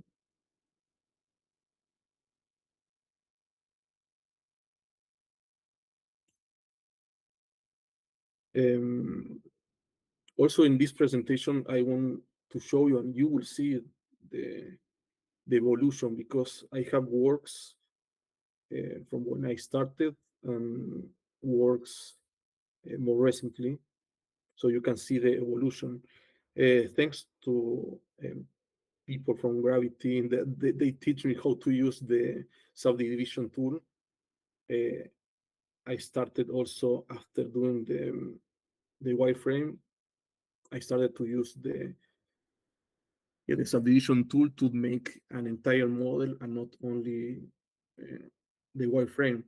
So then, yeah, you have two different things. One is to see if the lines works, and the other thing is the surface works in the car. So that's why for me it's also really important to check if the surface in all the cars works.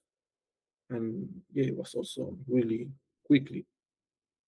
Um, you can see that yeah, I try to be really fast, and I get a really interesting, yeah, really nice quality. To be honest, you can see all the reflections that it works, the model works.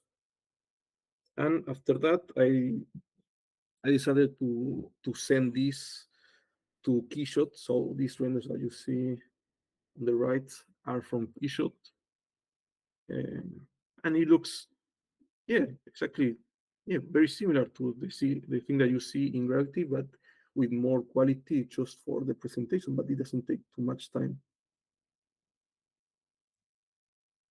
Here you can see also like the difference. Both work, so you can add later in Photoshop something, but the time that you spend doing the model is almost the same time that you spend doing the Photoshop, so it's really, really quick.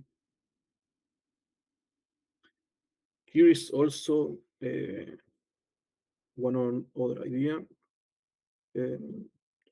just to show you the process, because in this case I really wanted to first to check if the design works. Then for Instagram and all these social medias, it works a lot, because doing a quickly 360, you can get a lot of views, and it could be something that you spend only 5 minutes. So here I did the 3D model also with lines, and also I did some Photoshop over this 3D. So you can combine and make something that it looks like a sketch from hand sketch and Photoshop, but it's 3D. So it's super, super interesting.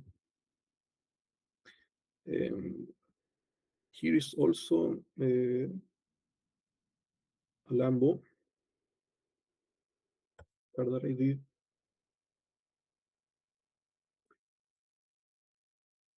This one also spending more time doing the surface of the car, but trying to be very simple.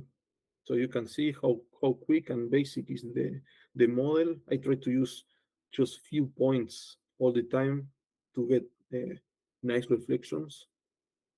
And yeah, the good thing is, even if it's a really simple model, then you can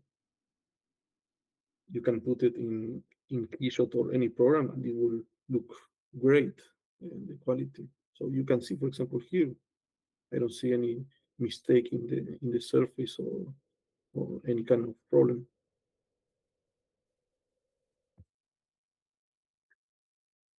This one is also something. The idea was to do an entire car from zero, trying to improve the quality of the presentation as much as I could, because I think the final presentation is super important, and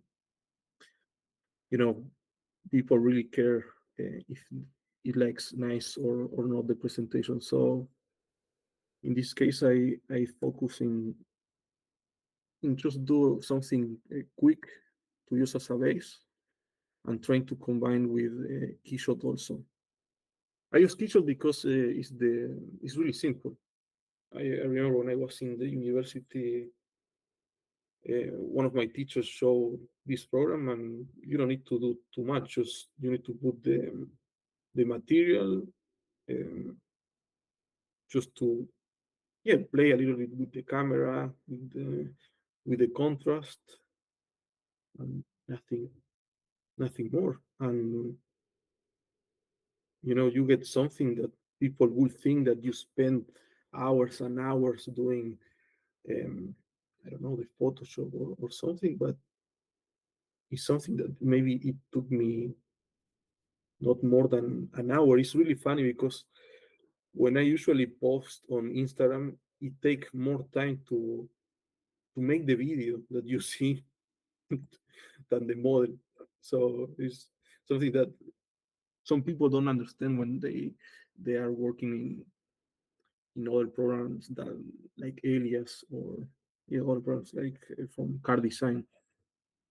This one I feel that is more like a video game. I don't know. That is the feeling. And after that, I was talking with this friend that he showed me Gravity, and the idea was to do an entire project together to see how much quality we can get using this quality in the model, quality in the presentation. So here you can see in the left some sketches.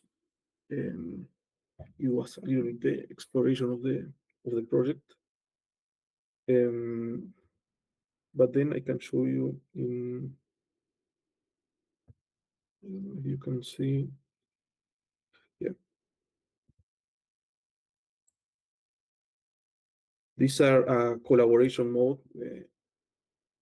Something that I also want to say is I'm using collaboration a lot because for me it's fun. You can meet people, and also you can get really cool ideas. And it's something that in other things you cannot do the same. Basically, because for example, if you want to do the same in a piece of paper, it will be impossible to people trying to do one sketch in the same space. But in Gravity, you can do it, and it's really fun, and you get really nice results, something that you never expect. And you can be really creative because I think two creative persons are more creative than one. So here you can see what was a little bit the process of the car. I was doing the lines. My friend was doing the surface. Here we have also like reviews showing the car, the sketches in the same room, something that is also really nice when you're working in team. Yeah, checking the interior also because we did interior, trying to refine details. And also here you can see the quality of the model, checking all the surface. Something that is also really interesting is the HDR that we can put every HDR from internet, so we can get exactly the surface. And after that, my friend he used Blender.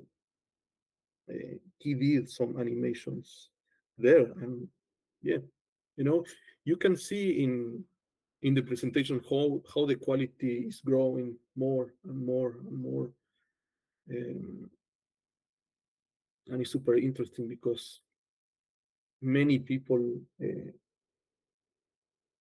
thought that this model was 100% Blender or it was Alias, and they thought that it took a lot of time, but no, that was not the case. Here you have the animations with interior. You can see how everything works, even if it was a really quick interior, and we spent only some time to refine the design, not the 3D, because the 3D was quick modeling. Also the wheels, everything.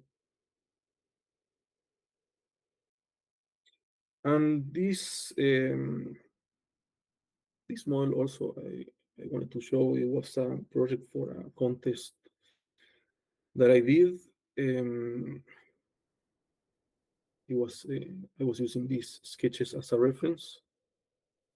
And yeah, then I did a model for this contest. So you can see these sketches, we can say, on the left, but actually are the model with some Photoshop over it. And on the right, you can see I was comparing the original car with my design just to check if it looks nice or not. Here also, but before I want to show you something because I think it's also nice to see. I use a lot landing pad also to check my models and also to create the content. I didn't see too many people using this, but I think for creating content, it's really quick, really easy, and many videos that I did is using this. So in this case, I was working with these two cars at the same time in the same room. So I did all this model together, and it's super interesting because you can change the scale also to see the car how it looks in 1:1 scale, and you can check how the proportion or how the angles works in every angle. And yeah, you can change the color. Probably you know what I will show you later also. So yeah, in this case, basically, this one was the base model done in Gravity, entire model. And then this one is a Keyshot and Photoshop using a picture also as a base. So you see that using something as a base and putting some Photoshop, you can get something that looks like real. These are also some of the renderings that I did for this presentation. Also rear views. So you see how it looks almost like it's real. And yeah, also this one. For me, it's super interesting because before I did some projects and it took months, and this one I did that after work, and it didn't take too much time, to be honest. And the quality that you get is something really, really high. So in this presentation, I show you how I started doing just quick lines, but in this one is like the limit that I reach in terms of quality of the model. It is also one of the animations that we present. So yeah, then you can do animations, you can do whatever based in a quick model in Gravity. So it's something unbelievable. And to finish the presentation, yeah, as I told you, I always want to change my style, and because I work full time as a car designer, I always try to keep sharing content on my social media. So I try to find, and over these 2 years, I try to find the best way to create content without using too much time. And recently, I found this way of doing content. Basically, I do exactly the same of doing 3D, quick 3D modelings. But the difference is that in this case, I use a lot landing pad to do the final presentation for share on my social media. So here you can see, yeah, two of my recent posts. But here you can see also, yeah, the model is 100% done in Gravity. Also, it's really nice because you have these tires that you can get in the library of Gravity, so you don't need to spend too much time, and you can concentrate in the important area if the body is the most important area. And yeah, here you can see the entire model, and for the thing that I show you on Instagram, I just change some of the options here just to have in black. And here I also you can change this the speed also to share without spending more than 2 hours. And then you can do something different during your day. So you do something really cool and you have fun and you have content, but in a VR, so you can get something that it works in 3D, spending the same time that you.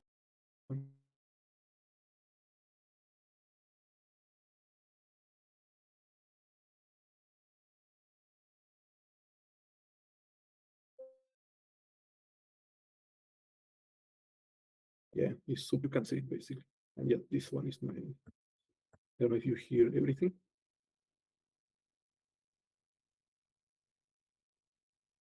Yeah, I can hear you.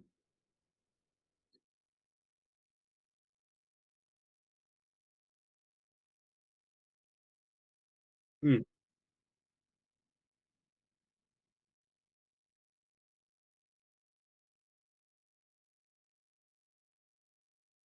I don't know if you missed something. I don't know where was this.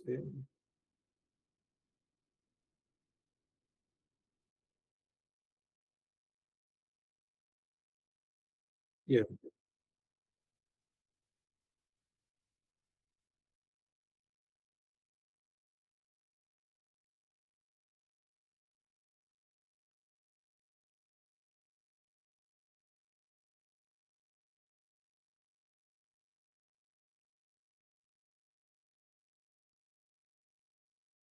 yeah. I think it's lagging a little bit.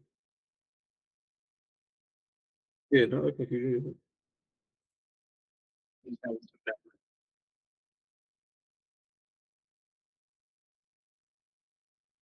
No, the question, but it wasn't complete.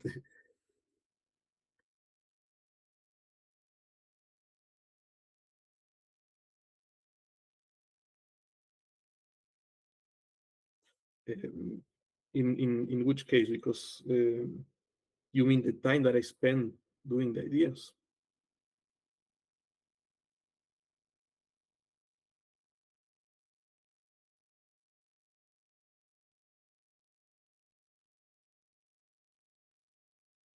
Yeah.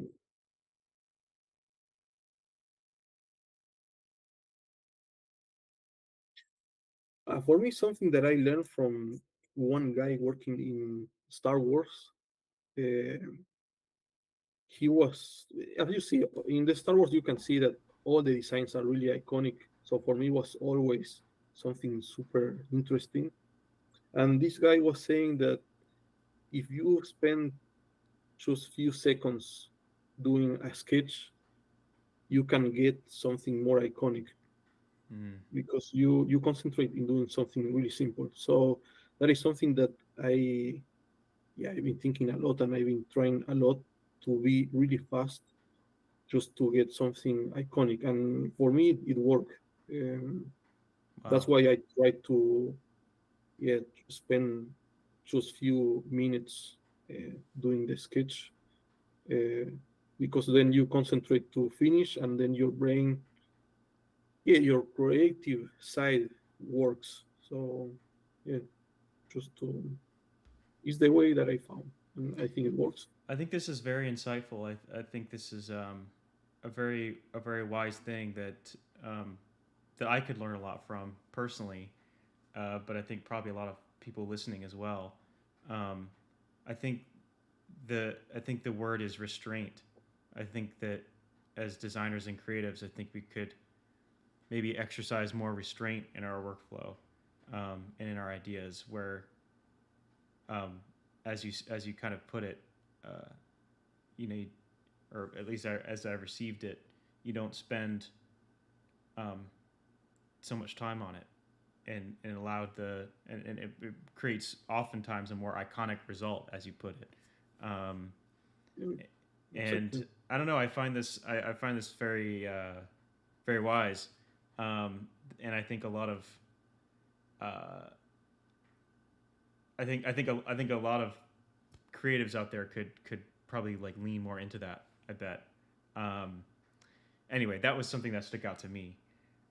Are there any tools that you're exploring right now that you want to try and implement into your workflow, or do you find yourself very comfortable with the workflow that you're currently in?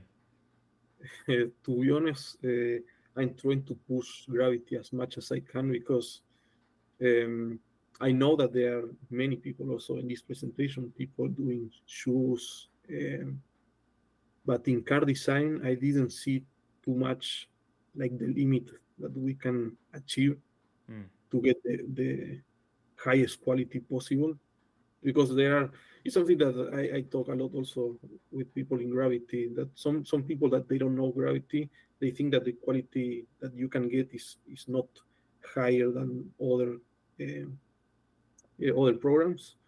So yeah, I'm just trying to reach this point to convince more Hmm. people because for me, really nice to have some collaboration with some colleagues Hmm. or more people in the car design world just to yeah, just to get better ideas in the car design. Absolutely. I think we want to, you know, on our side, we want to show collaboration a lot more. I think that's something that we probably don't talk about enough. Is I think the power of being able to get together in Gravity Sketch with others. And as you put it, you know, you can be more creative Way more, when there's way more. others with you, you know, which is so true. Um, and and especially when it's in a virtual space, I think that our minds as humans, we kind of really start to open up to the possibilities. Just being in a 3D space, um, just that sheer kind of fact, I think, and doing that together. Um, yeah, so it seems like Gravity Sketch is really obviously big part of your workflow, and obviously bring it into Blender and the other tools, Keyshot as well for rendering and visuals. Um, I I I'm really just impressed. I'm just um, really amazed at the fidelity and the quality that you're um, producing your ideas and your concepts. And I would say that I mean, you exercise it very well. What you mentioned earlier of just keeping it simple and keeping it powerful in the ideas and the concepts that you're trying to create. And I think as a result, they do become very iconic designs um, because of that. And I think I don't know. I admire that because I think that shows a lot of um, I guess maturity in the creative process. And I think there's like a lot of maturity in the creative process that I think there's people that are very creative, but then there's a maturity that comes along with it as well. I think that just probably just comes through over time, I guess, and experience. I don't know. Yes. What would you attribute that to for yourself? No, so something that I wanted to say also is like in car design, we spend too much time refining models, presenting models. So then maybe the creative part is not huge or is not how I really want it because for me it should be way more creative. And the thing that I saw in Gravity is that I can push at the limit the creativity because you don't need to spend too much time drawing, modeling.